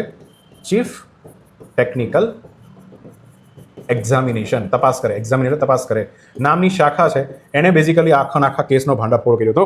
તો આવા 3 પ્રખ્યાત કેસ જે છે થયા હતા. અચ્છા, એક કેસ તો કેમ ભૂલાય, હા, એના વગર તો ભારતનો ઇતિહાસ કાચો છે ભાઈ. આ એ કેસ છે કે જેમાં સીબીઆઈ જે છે ચપટીમાં આવી ગઈ. આને ભારતમાં પ્રખ્યાત વિનીત નારાયણ કેસ કહેવામાં આવે છે. કયો કેસ? વિનીત નારાયણ વર્સિસ ભારત સરકાર, એટલે કે યુનિયન ઓફ ઇન્ડિયા નામનો કેસ છે. સમજો ધ્યાનથી, આ કેસ સમજવા જેવો છે. હવે આ કેસ છે ને થયો તો 1991ની અંદર, 1991માં થયું. કેવું ખબર? ભારતમાં સેન્ટ્રલ બ્યુરો ઓફ ઇન્વેસ્ટિગેશન, એટલે કે આપણી જે સીબીઆઈ છે, જેનું કામ છે મંત્રીઓ અને અધિકારીઓ ભ્રષ્ટાચાર કરે તો એની પર રેડ પાડી શકે અને તપાસ કરી શકે, આપણે ઇન્વેસ્ટિગેશન એજન્સી છે. તો સીબીઆઈએ જે છે એને ખબર પડી કે કોઈ જૈન ભાઈઓ છે, જૈન બંધુઓ છે કે જે બહુ મોટું રકમ દબાવીને બેઠા છે હે ને. આમ તો જૈનની અંદર નિયમ છે અપરિગ્રહ, ખ્યાલ આવ્યો? અપરિગ્રહ એટલે બધું ભેગું નહીં કરવાનું, પણ સૌથી વધારે ભેગું આ કરીને બેઠા હતા. તો આવા જૈન બંધુઓ ઉપર સીબીઆઈ રેડ પાડીને તો અહીંયાથી એક ડાયરી મળી, સુખડી. હા, અને ડાયરી બહુ ખતરનાક હોય ભાઈ. પ્રેમની ડાયરી હતી? નહીં, પ્રેમ હતો પણ પૈસાનો પ્રેમ હતો. આ ડાયરીની અંદર જ્યારે સીબીઆઈએ જોયું તેની આંખો પોળી થઈ ગઈ. આની અંદર ઘણા બધા મંત્રીઓ આપણા દેશના અને ઘણા બધા અધિકારીઓની વાતો લખી હતી. અને વાત એવી લખી હતી કે આ મંત્રીઓ અને અધિકારીઓ કઈ રીતના હવાલા નેટવર્ક ચલાવે છે. શું ચલાવે છે? હવાલા નેટવર્ક. હવાલા નેટવર્ક વિદેશના રૂપિયા જે છે એને ઓલો અહીંયા આપે, ના એને આપે, એ રીતના હવાલા કૌભાંડ થાય, બરાબર, જેનાથી કરપ્શનના રૂપિયા જે છે એ અલ્ટિમેટલી બહાર પહોંચી જાય, આવા કૌભાંડ થાય. તો આવા નેટવર્ક, તો મંત્રીઓ અને અધિકારીઓ વિશે સીબીઆઈને તો ખબર પડી ગઈ, બરાબર. અચ્છા, સીબીઆઈ આ રીતના રેડ પાડી શકે? થોડું ટેકનિકલ વાત સમજો, ધ્યાન સમજો. રેડ ક્યારે પાડી ખબર? આ રેડ પાડવાનો અધિકાર અને ભ્રષ્ટાચારમાં તપાસ કરવાનો જે અધિકાર સીબીઆઈને મળે છે એના માટે સીબીઆઈને કાનૂન છે, એનું નામ છે prevention of corruption act. Prevention of corruption act નામનો કાનૂન છે. આ કાનૂન અંતર્ગત સીબીઆઈ જે છે કોઈ પણ મંત્રી હોય, કોઈ પણ અધિકારી હોય, પછી કેન્દ્રનો હોય, રાજ્યનો હોય, દરેક ઉપર જે છે એ રેડ પાડી શકે છે. આટલો સીબીઆઈને પાવર આપ્યો. પણ રાજ્યમાં પાછો પ્રોબ્લેમ છે કે રાજ્યની અંદર જો રેડ પાડવા જવું હોય તો રાજ્યની પાછી મંજૂરી મળવી જરૂરી છે, કન્સેન્ટની વસ્તુ છે આખી. હવે સમજો, તો પ્રિવેન્શન ઓફ કરપ્શન એક્ટ અંતર્ગત સીબીઆઈ નથી. હવે સીબીઆઈને ખબર તો પડી ગઈ કે આટલા મંત્રીઓ આપણા પાર્લામેન્ટમાં બેઠા હવાલા નેટવર્ક ચલાવે છે, પણ સીબીઆઈએ પછી કોઈ કાર્યવાહી ન કરી. કોઈ કાર્યવાહી કરી, ચૂપ થઈ ગઈ સીબીઆઈ. અચાનક શું થઈ ગઈ? ચૂપ થઈ ગયા, અને ચૂપ થઈ કરી દેવામાં આવી હશે. તો બેઝિકલી એ સમયે એક પત્રકાર હતા જેનું નામ હતું વિનીત નારાયણ. શું નામ હતું? વિનીત નારાયણ. વિનીત નારાયણ જે છે એણે સુપ્રીમ કોર્ટની અંદર જે છે એક PIL દાખલ કરી, જાહેર હિતની અરજી. અને સુપ્રીમ કોર્ટને પૂછ્યું કે આ રીતના સીબીઆઈ જો અધિકારીઓ અને મંત્રીઓ નહીં પકડે તો ભ્રષ્ટાચારનો આ કરપ્શન એક્ટનો મતલબ શું? તો ફાઇનલી સુપ્રીમ કોર્ટે કેસ હાથમાં લીધો. અને આ કેસની અંદર સુનાવણીમાં સુપ્રીમ કોર્ટે એવું કીધું, બહુ જ પ્રખ્યાત વાત સુપ્રીમ કોર્ટે કરી આની અંદર. આ કેસનું સુનાવણી થઈ 1997માં, ધ્યાનથી સમજો. 1991માં કાંડ થયો અને છેક 97નું વર્ષ આવ્યું ત્યારે આ કેસ ચાલ્યો. અને સુપ્રીમ કોર્ટે કીધું, શું કીધું કે અહીંયા સીબીઆઈ જે છે, સેન્ટ્રલ બ્યુરો ઓફ ઇન્વેસ્ટિગેશન, કેન્દ્રીય અન્વેષણ સંસ્થા જે છે, ભ્રષ્ટાચારનો કેસ એને બરાબર હાથમાં લીધો નહોતો. અને ઘણા બધા મંત્રીઓને એને છોડી દીધા. તો ક્યાંક ને ક્યાંક સીબીઆઈનું ઇન્વોલ્વમેન્ટ દેખાય છે. એટલા માટે સુપ્રીમ કોર્ટે આ કેસમાં પહેલી વખત એવું કીધું કે જ્યારે સીબીઆઈ કોઈ પણ તપાસ કરતી હોય તો સીબીઆઈ ઉપર નજર કોણ નાખશે? સીબીઆઈ ઉપર નજર કોણ રાખશે? તો એ કામ સોંપવામાં આવ્યું. કોને આપવામાં આવ્યું? સેન્ટ્રલ વિજિલન્સ કમિશન, કેન્દ્રીય સતર્કતા આયોગ જે છે એ બેઝિકલી સીબીઆઈ ઉપર નજર રાખશે. આ તો કેવી વાત છે કે ભ્રષ્ટાચારને ઓળખવા માટે સીબીઆઈ છે, પણ એમાં ભ્રષ્ટાચાર ન થાય એના માટે શું છે? સીવીસી છે. પાછું સીવીસીની નિમણૂક જે છે મંત્રીઓ કરે છે. ગજબનો દેશ છે ભાઈ, ગજબનો દેશ. એમ જ ચલો, તો આવું બધું છે ભાઈ. વિનીત નારાયણ કેસ આની સાથે જોડાયેલો છે, ધ્યાનથી સમજો. ચલો, એક ક્વેશ્ચન તમને પૂછી લો. ઓકે, એક ક્વેશ્ચન આન્સર લખજો. લાઈવ જ લખી નાખવાનો ભાઈ, જોતા હોય ત્યારે છે કે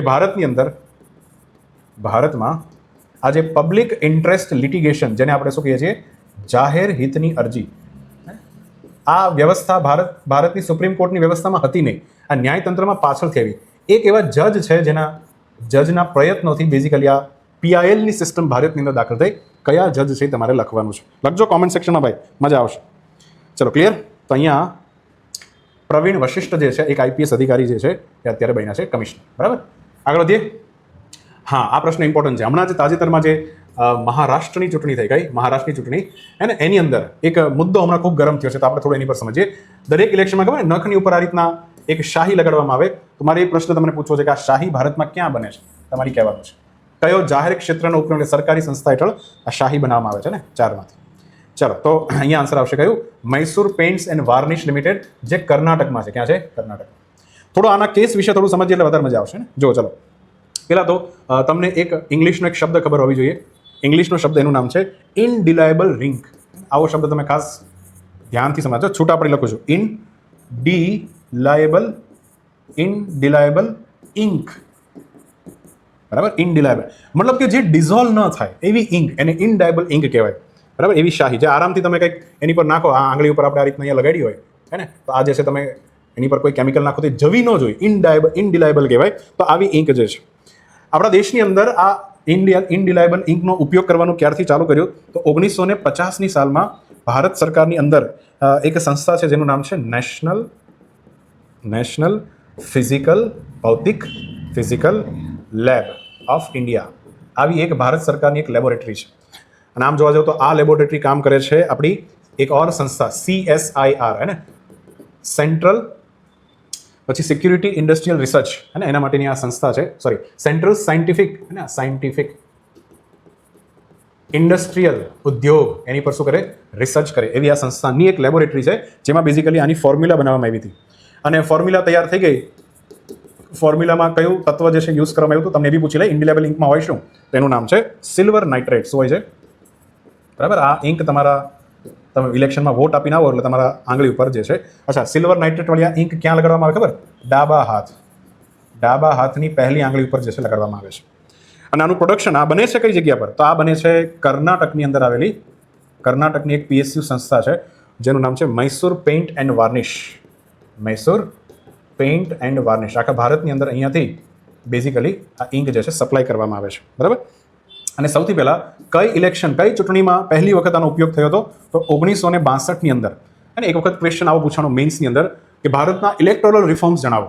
ચૂંટણીમાં કયા કયા સુધાર કરવામાં આવ્યો? તમે સમજો, 1962ની અંદર જે ભારતમાં ચૂંટણી થઈ હતી એની અંદર પહેલી વખત આવું કરવામાં આવ્યું કે દરેકના અને ડાબા હાથની પહેલી આંગળી ઉપર આ ઇંક લગાડવામાં આવી. એમાં અડધો ભાગ નખ ઉપર અને અડધો ભાગ ચામડી ઉપર હોય, હે ને. તો આનાથી શું થાય ખબર? માલ પ્રેક્ટિસ, હે ને, ખોટી રીતના કોઈ ડબલ વોટિંગ જે છે, એને ખોટી વોટિંગ પ્રેક્ટિસ જે છે એ શું થઈ જાય? ઓછી થઈ જાય. ખ્યાલ આવ્યો? બરાબર.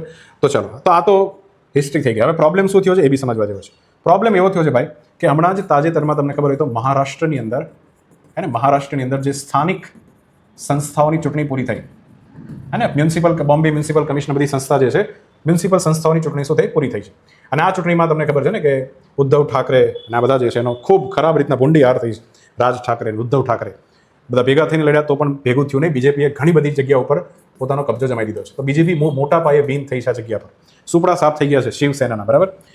તો આની અંદર પાછળ હવે જ્યારે હારો એટલે સીધી વસ્તુ છે કે હવે કંઈક દાગ અને કંઈક મુદ્દા લાવવાના. તો સ્થાનિક સ્વરાજની આ ચૂંટણીની અંદર ખાસ કરીને વાત કરું તો રાજ ઠાકરે એક મુદ્દો ઉઠાવ્યો કે મારી પાસે કે મને ઘણા બધા એવા વિડીયો મળ્યા છે, હે ને, કે જેની અંદર ચૂંટણી જે થતી હોય એની અંદર અમુક લોકો જે છે ચૂંટણી આપીને બહાર આવે એટલે એના નખ ઉપર પેલો જે ડાઘ હોય, બરાબર, અને એને ખાસ કરીને નેલ રિમૂવર પોલિશ હોય ને, હા, તો એનાથી મતલબ અલ્ટિમેટલી હાથ ઉપર લગાવવામાં આવે તો આ ડાઘ જે છે દૂર થઈ જાય છે. પણ એમ જ તો ક્યાંક ને ક્યાંક ઇલેક્શન કમિશનની સંડોવણી છે, એક એને ઇનડિલાયેબલ ઇંકની બદલે ડિલાયેબલ ઇંક વાપરી નાખી છે. બરાબર. અને રાજ ઠાકરે એવો પણ આરોપ લખાયો કે ભાઈ આ નખ હોય ને, આ નખની ઉપર અહીંયા જ્યારે ઇંક લગાવે ને તો તમને ખબર હોય તો પહેલાં પેલી આમ બોટલ હોય, શું હોય? બોટલ. ને બોટલની અંદર એક પીછી હોય, આમ દાંતિયાવાળી પીછી હોય, પીછીથી આ લગાવવામાં આવે. પણ અહીંયા એ આરોપ એવો લગાવતા હતા રાજ ઠાકરે ભાઈ કે ભાઈ પીછીને બદલે જે છે એને અહીંયા માર્કર પેન યુઝ કરી છે. કઈ પેન? Marker pen. આ બધા આરોપ લાગ્યા. કોની પર લાગ્યા હશે તમે વિચારો? સ્થાનિક સ્વરાજની ચૂંટણીઓ ભારતની અંદર કોણ કરાવે છે? કેન્દ્રીય ચૂંટણી પંચ કરાવે? નહીં. અને આના માટે છે સ્ટેટ ઇલેક્શન કમિશન, રાજ્ય ચૂંટણી પંચ કરાવે છે. હે ને? તો રાજ્ય ચૂંટણી પંચ ઉપર આરોપ લાગ્યા હતા. રાજ્ય ચૂંટણી પંચે એવું પણ કીધું છે કે 2011થી જ સ્થાનિક સ્વરાજની ચૂંટણીઓમાં જે છે પેલા બ્રશને બદલે ભાઈ એટલે માર્કર પેન ઉપયોગમાં થવા, એટલે માર્કર પેનની અંદર જે ઇંક હોય ને એ ઇનડિલાયેબલ હોય એમ. તો રાજ ઠાકરે કે એ કોણે નક્કી છે આમાં, કોઈને ખબર છે કે એમાં ઇંક તમે કઈ ભરી હોય? એટલે અને કેટલા લોકો જે છે બોગસ વોટિંગ કરી નાખે એની કોઈ હદ હોતી નથી. ક્લિયર? તો આ બધા મુદ્દાઓ જે છે ચર્ચામાં હતા. મૈસૂર પેઇન્ટ્સ અને વાર્નિશ લિમિટેડ. નેક્સ્ટ ક્વેશ્ચન છે, ભારતની અંદર કઈ જગ્યા છે કે જ્યાં સ્પિટુક ગુસ્ટર નામનો નૃત્ય આધારિત પહેલો મઠનો તહેવાર, મોનેસ્ટરીઝનો તહેવાર જે છે ઉજવવામાં આવ્યો? ચલો, આ ચારમાંથી કયા જગ્યા ઉપર આ તહેવાર ઉજવવામાં આવ્યો? યસ, આ તહેવારની અંદર ખાસ તમે જો આને કહેવાય માસ્ક. શું કહેવાય? હા, મુખોટું પહેરે, માસ્ક પહેરે અને આ રીતના જે છે ડાન્સ કરવામાં આવે. ખાસ કરીને અત્યારે ઠંડીની સિઝન ચાલે છે ને, ઠંડી ઓછી થઈ જાય ત્યારે આ વસ્તુ થાય. તો ભારતની અંદર જે છે લદ્દાખમાં, હે ને, લદ્દાખની અંદર જે છે ઘણી બધી શું છે તમને ખબર હોય તો બુદ્ધિસ્ટ મોનેસ્ટ્રી છે. શું છે? બૌદ્ધ મઠ છે. બૌદ્ધ મઠ. આપણે હિન્દુ ધર્મમાં મંદિર કે આ લોકો મોનેસ્ટ્રી કહે. મોનેસ્ટરીનો સ્પેલિંગ પણ કદાચ જો ઇંગ્લિશમાં પૂછી લે, કારણ કે આવા જ બેઝિક સ્પેલિંગ ઇંગ્લિશના સ્પેલિંગ જે છે પૂછતા હોય છે ને. તો મોના પહેલાં યાદ રાખવાનું, પછી યાદ રાખવાનું સ્ટેરી, મોના સ્ટેરી, આવું ગોખવાનું. મઠ કહેવાય લદ્દાખની અંદર. કારણ કે હમણાં જ તાજેતરમાં શિયાળો શું થયો છે? ખતમ થયો છે. શિયાળો ખતમ થાય એટલે બધી પ્રજા જે છે ને આમ ઉત્સાહ જેવું લાગે, એટલે વર્ષનો પહેલો તહેવાર જે છે લોકો ઉજવવાનું શું કરે? ચાલુ કરે. અને આ પહેલો તહેવાર જે છે એની અંદર, આ તહેવાર જે છે એની અંદર ખાસ કરીને એક નૃત્ય કરવામાં આવે. શું કરવામાં આવે? નૃત્ય, જેની અંદર માસ્ક પહેરવામાં આવે. શું પહેરવામાં આવે? માસ્ક. આ નૃત્ય, અચ્છા, આ નૃત્યનું નામ જે છે ધ્યાનથી સમજો. આ નૃત્યનું નામ જે છે આમ તો નામ છે ચામ નૃત્ય. શું નૃત્ય? ચામ નૃત્ય. અને નૃત્ય આધારિત તહેવાર જે છે, હે ને, તહેવાર જે છે હે ને, એનું નામ જે છે સ્પિટુક, હે ને, સ્પિટુક નામનું નામ છે. દેખાય? સ્પિટુક ગુસ્ટર એવું નામ છે. બરાબર? તો તહેવારનું નામ છે સ્પિટુક. બરાબર? ચાલો, તો હિમાલયની અંદર આ ફેમસ છે. હવે આગળ વધીએ. ચાલો, એક આપણે આર્ટ એન્ડ કલ્ચરમાંથી એક કોન્સેપ્ટ ઉપાડીએ. ચાલો સમજો અહીંયા ધ્યાનથી. ભારતની અંદર તમે આર્ટ એન્ડ કલ્ચરમાં એક ટોપિક ભણ્યા હશો. ભારતમાં ઘણા બધા આવા માસ્કવાળા ડાન્સ છે. ખબર હોય તો માસ્ક ડાન્સ કહેવાય, અથવા તો એને મુખોટાવાળા નૃત્ય કહેવાય. આપણે એનું લિસ્ટ બનાવીએ. સૌથી પહેલાં ભારતની અંદર, અને આમ ભારતની અંદર ધ્યાનથી જુઓ ને, તો ભારતના પૂર્વીય વિસ્તારમાં, કયા વિસ્તારમાં? પૂર્વીય વિસ્તારમાં એક પ્રકારનો ટ્રેડિશનલ ડાન્સ છે, પરંપરાગત નૃત્ય છે, જેને કહેવામાં આવે છે છઉ નૃત્ય. છઉ નૃત્ય, હે ને? હા, આ છઉ નૃત્યના ફોટા તમે જોજો ધ્યાનથી. માસ્ક પહેરીને ડાન્સ કરે છે. છઉ નૃત્ય આમ તો ભારતના 3 રાજ્યમાં ફેમસ છે. પહેલું રાજ્ય છે ઝારખંડ, બીજું છે વેસ્ટ બેંગાલ, ત્રીજું છે ઓડિશા. કયું છે? ઓડિશા. ઝારખંડની અંદર વાત કરું તો ઝારખંડમાં જે છઉ છે એને ઝારખંડના જ એક જિલ્લાને આધારે નામ આપવામાં આવ્યું છે સરાયકેલા છઉ, અથવા તો સેરાયકેલા છઉ. વેસ્ટ બેંગાલમાં જે છઉ છે એને કહેવામાં આવે છે પુરુલિયા છઉ. પુરુલિયા છઉ. ઓડિશાની અંદર પેલી લોખંડની ખાણ છે એનું નામ છે મયુરભંજ છઉ. તો 3 પ્રકારના ડાન્સ છે. 3 લગભગ સેમ છે. અને છઉ નૃત્ય જે છે ને યુનેસ્કોના અમૂર્ત વારસામાં એનું સ્થાન છે. ઇનટેન્જિબલ હેરિટેજ છે, એવી ધ્યાન રાખજો. બરાબર? તમને એ બી ખબર હશે. એક તો અચ્છા, એક ઓર ક્વેશ્ચન છે. અચ્છા, એક ઓર નૃત્ય છે, એનું નામ મને સારું, હમણાં જ આપણા ભારતના કેપ્ટનના નામ પરથી, હા, કોચના નામ પરથી, ગંભીરા નૃત્ય. કયું નૃત્ય? ગંભીરા નૃત્ય. યાદ છે? ગંભીરા નૃત્ય જે છે એ ભારતના કયા રાજ્યમાં છે? તો ગંભીરા નૃત્ય છે પશ્ચિમ બંગાળમાં. ક્યાં છે? આ પણ એક પ્રકારનું શું છે? ડાન્સ, માસ્ક ડાન્સ કહેવાય ને. એક ક્વેશ્ચન બી પૂછીએ. ચાલો, એક ક્વેશ્ચન છે વેરી ફેમસ, યાદ આવી ગયો ને. એક તહેવાર છે કેરળની અંદર ઉજવાય છે. ચાલો, કેરળની અંદર ઉજવાય છે. આ પણ એક પ્રકારનો શું છે? માસ્ક ડાન્સ છે. કેવો છે? અને થોડું તમને એ બી વર્ણન કરું કે આ જે ડાન્સ કરે ને એની અંદર બધા લોકો જે છે પોતે આખા શરીરની અંદર વાઘ જેવી વેશભૂષા ધારણ કરે. તો તમારે આ ડાન્સનું નામ કહેવાનું છે. વેરી ફેમસ ડાન્સ છે કેરળનો, કે જેમાં વાઘ જેવા કપડાં પહેરીને ડાન્સ કરે. ચાલો, એનું નામ તમે કોમેન્ટ સેક્શનમાં અત્યારે લખજો. બરાબર? આગળ વધીએ. આન્સર આવશે લદ્દાખની અંદર ઉજવવાનો છે. જાન્યુઆરી 2026માં ભારત જે છે ઉજવવાનું છે 77મો પ્રજાસત્તાક દિવસ. અને ઉજવણીમાં આંતરરાષ્ટ્રીય કયું ગ્રુપ છે કે જેના નેતાઓ ભારતના ચીફ ગેસ્ટ તરીકે સેવા આપશે? મતલબ કે આ 4માંથી એક એવું ગ્રુપ છે જેના નેતા ભારતમાં આવવાના છે. ચાલો સમજીએ. તો ભારત તાજેતરમાં 77મો ગણતંત્ર દિવસ ઉજવી રહ્યું છે. આપણે 1950માં 26 જાન્યુઆરીએ બંધારણ લાગુ કર્યું.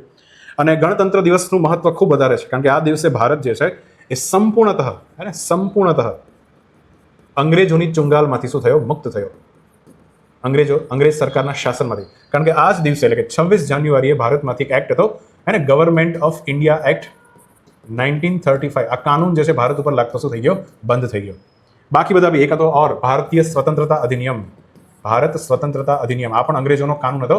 આ કાનૂન જે છે અંગ્રેજોએ 1947 જુલાઈ મહિનામાં પસાર કર્યો હતો. આ કાનૂન પણ ભારતમાં લાગતો શું થઈ ગયો? બંધ થઈ ગયો અને એક નવો કાનૂન લાગુ થયો. બંને કાનૂનને છોડીને એનું નામ છે ભારતનું બંધારણ. આ ભારતનું બંધારણ પણ પોતે એક શું છે? કાનૂન છે. તો આપણા માટે બહુ મહત્વની ક્ષણ હતી કે આપણે પહેલી વખત સંપૂર્ણતઃ અંગ્રેજોની ચુંગાલમાંથી મુક્ત થયા, આઝાદ થયા. એટલા માટે આપણે કહી શકીએ કે આપણે સાર્વભૌમ થયા. શું થયા? સમગ્ર ભૂમિ ઉપર હવે આપણો પોતાનો કાનૂન જે છે લાગુ થશે. તો દિવસ ઇમ્પોર્ટન્ટ છે. અને હવે એટલા માટે જ 15 ઓગસ્ટ કરતાં પણ વધારે મહત્વનું છે 26 જાન્યુઆરી. અને દર વખતે આપણે 26 જાન્યુઆરીમાં રંગે ચંગેની ઉજવણી, કે આ વખતે તો તમને ખબર ને પેલા અલગ અલગ પ્રકારના ઊંટ, મંગોલિયન ઊંટ ને બધા ઘોડા ને બધા અને અલગ અલગ પ્રાણીઓની જે આખી બટાલિયન અલગ જે છે દેખાડવામાં આવશે. અને ખાસ કરીને ઓપરેશન સિંદૂર જે છે આના મેઇન કેન્દ્ર સ્થાને રહેશે. હવે આની વાત કરીએ તો અહીંયા મુખ્ય અતિથિ કોણ આવવાના છે? આ થોડું છે ને ટેકનિકલ છે, ધ્યાનથી સમજો. હે ને, કોણ બનેગા આપના અતિથિ? તો વિશ્વની એક સંસ્થા છે જેને આપણે કહીએ છીએ યુરોપિયન યુનિયન. શું કહીએ છીએ? European union. અને યુરોપિયન યુનિયનની અંદર બે પ્રકારની સંસ્થા છે. એકને કહેવાય છે યુરોપિયન કમિશન. શું કહેવાય છે? ધ્યાનથી સમજો. એકને કહેવાય છે યુરોપિયન કમિશન અથવા તો યુરોપિયન આયોગ, અને બીજાને કહેવાય છે યુરોપિયન કાઉન્સિલ અથવા તો યુરોપિયન પરિષદ. આ બે સંસ્થા આમ ભેગી થાય તો ખરેખર યુરોપિયન યુનિયન બની જાય. એમાં જે યુરોપિયન આયોગ જે છે આની અંદર કોણ હોય અને આની અંદર કોણ હોય તો સમજો. પહેલા તો યુરોપિયન કમિશન જે છે બેઝિકલી યુરોપિયન યુનિયન છે. કેટલા દેશોનું સંગઠન છે? આપણે આગળ પણ વાત કરી ગયા છે 27 દેશો. અને આની અંદર યુકે નથી, કારણ કે એને બ્રેક્ઝિટ મારી હતી, તો એ નથી. બાકી જે છે 27 દેશો ભેગા થઈને આખું યુનિયન ચલાવે છે. એક પ્રકારનું આર્થિક મંચ છે. બધા જ ઇકોનોમિકલ ડિસિઝન જે છે તમામ દેશ માટે અહીંયાથી લેવાય છે. હવે સીધી વસ્તુ છે, આટલું મોટું સંગઠન હોય તો આની અંદર સંસ્થાઓ તો બની જ જવાની છે. એમાં વાત કરીએ યુરોપિયન કાઉન્સિલ એટલે કે યુરોપિયન પરિષદ, તો આની અંદર કોણ છે? તો કે 27 દેશ જે છે એના મેઇન વડા હોય, વડા હોય, અથવા એને આપણે કહીએ છીએ હેડ ઓફ ધ સ્ટેટ. એ લોકો ભેગા થાય એટલે શું બને? તો કે યુરોપિયન કાઉન્સિલ બને. અને આ લોકો ભેગા થઈને બધા આર્થિક નિર્ણયો લે. પછી એને લાગુ કરવાનું કાર્ય કોણ કરે? યુરોપિયન આયોગ કરે. આની અંદર કોણ હોય? તો બધા જ અધિકારીઓ હોય, ઓફિસર્સ હોય. અને આ બેની તો મિલી ભગત હોય ને. તો આ જે છે નીચે જે છે રાજકારણીઓ છે પરિષદની અંદર, અને ઉપર જે છે અધિકારીઓ છે. બરાબર. હવે યુરોપિયન કમિશનના જે મુખ્ય વ્યક્તિ છે અને અહીંયા કાઉન્સિલના મુખ્ય વ્યક્તિ છે, બંને ભારતની અંદર આવવા જઈ રહ્યા છે. બરાબર. તો હવે ધ્યાનથી સમજો. યુરોપિયન કમિશનના મુખ્ય વ્યક્તિ, એ બેનનું નામ છે ઉર્સલા બેન. કયા બેન? ઉર્સલા બુન. ઉર્સલા ભાઈ બોન નથી બોલવાનું, ઉર્સલા બેન નામ છે ને. અને અહીંયા એના જે મુખ્ય અધ્યક્ષ છે યુરોપિયન કાઉન્સિલના, એનું નામ છે એન્ટોનિયો. પેલો ગુટેરેસ નહીં, બીજા એન્ટોનિયો છે. એન્ટોનિયો. આ એન્ટોનિયો અને ઉર્સલા એવું, બરાબર, એવું એ ભારતની અંદર 26 જાન્યુઆરીએ નવા કપડાં પહેરીને આવવાના છે. અને ઉર્સલા બેન તો અત્યારે વર્લ્ડ ઇકોનોમિક ફોરમમાં પણ ભારતની વખાણ કરીએ, બરાબરના વખાણ કરે છે. આ બે જે છે આપણા ચીફ ગેસ્ટ બનવાના છે. પછી અચ્છા, માની લો 26 જાન્યુઆરીએ તો આ બંને વ્યક્તિ ભારતના આયોજનની અંદર ભાગ લેશે, પણ પછીની તારીખ ઇમ્પોર્ટન્ટ છે. 26 તારીખ કરતાં પણ ઇમ્પોર્ટન્ટ છે ભારત માટે 27 જાન્યુઆરી. આ દિવસે કંઈક મહત્વનું થવા જઈ રહ્યું છે. વિશ્વની નજર જે છે 27 તારીખ ઉપર છે, કારણ કે ભારત અને યુરોપિયન યુનિયન EU આ બંનેની 16મી સમિટ થવાની છે. અને આ બંને જે આવવાના છે ને, એ આ જ સમિટમાં ભાગ લેવા માટે આવવાના છે. 16મી જે છે મીટિંગ થવા જઈ રહી છે. આમ તો આની પહેલાં આપણે 15 વખત ભેગા થયા છે. આ 16મી વખત આપણે મીટિંગ ભરી રહ્યા છે. આની પહેલાં જે મીટિંગ થઈ હતી મારા હિસાબે મને યાદ છે ત્યાં સુધી 2020માં થઈ હતી. 15મી મીટિંગ જે છે ને 2020માં. પણ એ પછી કેવું છે, ત્યારે કોરોના હતો તો વર્ચ્યુઅલ થઈ ગઈ હતી. આ 16મી મીટિંગ ભરવા જઈ રહી છે અને આફ્ટર 6 યર મીટિંગ થવાની છે. અને આની અંદર ઉર્સલા બેન જે છે એને ઘોષણા કરી છે કે ભારત સાથે યુરોપિયન યુનિયન જે છે મધર ઓફ ઓલ ડીલ, આવું શબ્દ ચાલે છે અત્યારે, mother of all deal. Bharat અને યુરોપિયન યુનિયન વચ્ચે એક એટલું મોટો દ્વિપક્ષીય સમજૂતી થવાની છે, જે એક પ્રકારે જોવા જઈએ તો આને કહેવાય છે ફ્રી ટ્રેડ એગ્રીમેન્ટ. શું કહેવાય છે? FTA. ભારત અને યુરોપિયન યુનિયનનો સામાન એકબીજાના દેશમાં જે છે મુક્ત રીતના આવી જવી શકે, જેથી બંને દેશ વિકસિત થાય. તો ઉર્સલા બેન જે છે યુરોપિયન કમિશનના અધ્યક્ષ, એને ઘોષણા કરી દીધી છે કે હું ત્યાં જવાની છું અને આ બધું કંઈક કરવાની છું. તો અત્યારે બધાની નજર જે છે 27 તારીખ ઉપર છે, એ પણ ધ્યાનથી સમજો. બરાબર. ચાલો, પછી તમને અચ્છા એક પ્રશ્ન આવું પૂછે કે યુરોપિયન યુનિયન જે છે આનું મુખ્યાલય યાદ જ રહેવું જોઈએ. આનું મુખ્યાલય જે છે બ્રુસેલ્સ. બ્રુસેલ્સ શહેર ક્યાં છે? બેલ્જિયમ નામના દેશમાં. બેલ્જિયમ ચોકલેટ બેલ્જિયમ નામના દેશમાં છે. બરાબર. ચાલો, અહીંયા આન્સર આવશે ભાઈ, યુરોપિયન યુનિયન. આ છે ઉર્સલા માસી. બરાબર. ચાલો, કઈ CSIR પ્રયોગશાળા એવી છે ભારતની? ચલો, CSIR તો સંસ્થા છે, મેં એમાં કીધું ને એ ઘણી બધી શું છે, લેબોરેટરી છે. એમાંથી એક એવી લેબોરેટરી છે કે જેણે હમણાં તાજેતરમાં હાઇડ્રોજન કોમ્પ્રેસરનું ભારતનું પહેલું જે છે સલામતી મૂલ્યાંકન પૂર્ણ કર્યું. મતલબ CSIRની કઈ લેબે જે છે આવી મોટી ટેન્ક હોય જેમાં હાઇડ્રોજન જે છે ભરાતો હોય, અને આ ટેન્ક જે છે એની સેફટી એસેસમેન્ટ જે છે હમણાં પૂરું કર્યું છે. બરાબર. તો આખો મુદ્દો આપણે થોડો સમજવો પડે ને. ચાલો, પહેલાં તો સમજો, ધ્યાનથી સમજો, કારણ કે થોડો કોમ્પ્લિકેટેડ મુદ્દો બી છે અને ખબર બી પડી જોઈએ આપણી અર્થવ્યવસ્થામાં અત્યારે શું ચાલી રહ્યું છે. ભારતની અર્થવ્યવસ્થાની અંદર આપણે એવું પ્લાનિંગ કરી રહ્યા છીએ કે ભારતમાં જે છે સૌથી વધારે ગ્રીન હાઇડ્રોજન આપણે વાપરીએ. શું વાપરીએ? એના માટે તમને ખબર છે નેશનલ ગ્રીન હાઇડ્રોજન મિશન પણ છે. નેશનલ ગ્રીન હાઇડ્રોજન મિશન ભારતમાં ચાલી રહ્યું છે. તમને બધાને ખબર છે કે આની અંદર અને 2030 સુધીમાં એક ટાર્ગેટ મૂકવામાં આવ્યો છે. ટાર્ગેટ શું છે ખબર? કે 1 વર્ષ પૂરું થાય ભારતની અંદર આપણી પાસે એટલી ક્ષમતા હોવી જોઈએ કે આપણે 1 વર્ષમાં 5 million metric ton green hydrogen પેદા કરતા હોવા જોઈએ. Million metric ton. અને ગ્રીન હાઇડ્રોજન જો પેદા કરવો હોય, આપણે આગળના લેક્ચરોમાં ખૂબ ભણાવ્યું છે કે આ હાઇડ્રોજન પેદા કરવો હોય તો તમારે એક નિયમ છે કે આની અંદર તમારે રિન્યુએબલ એટલે કે પુનઃપ્રાપ્ય ઉર્જા પણ યુઝ કરવી પડશે. હે ને?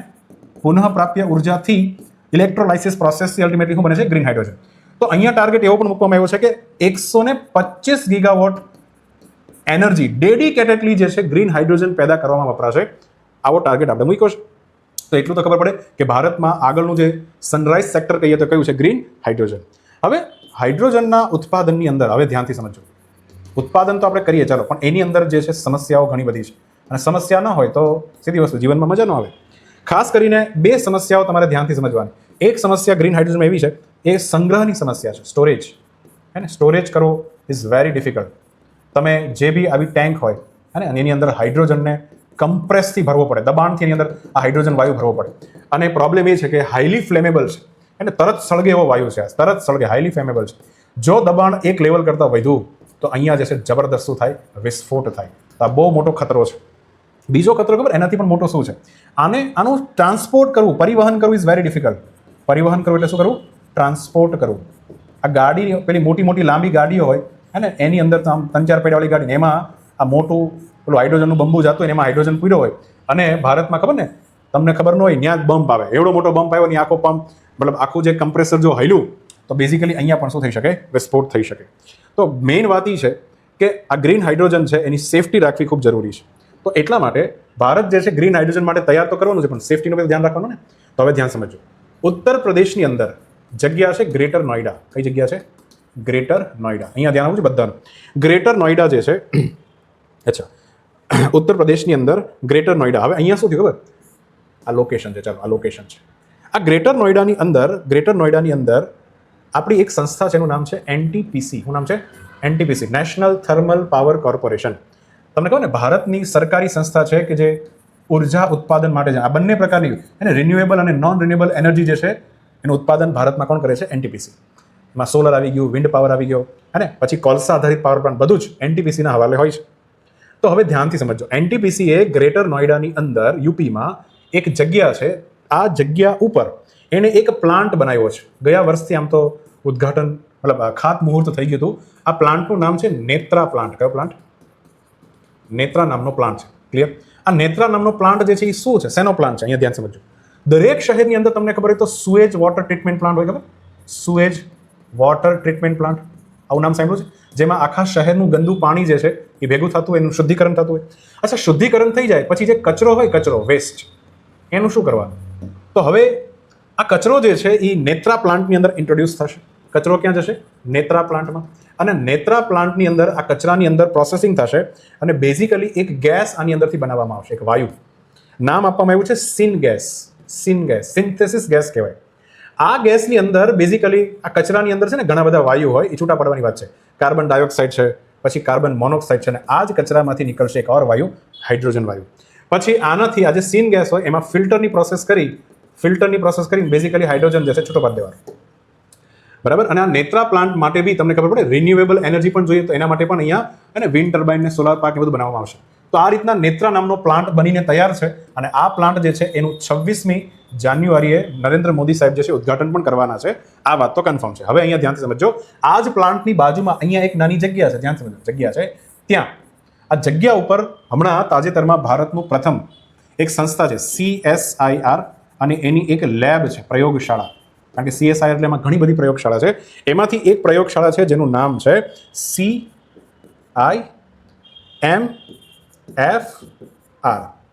હે ને?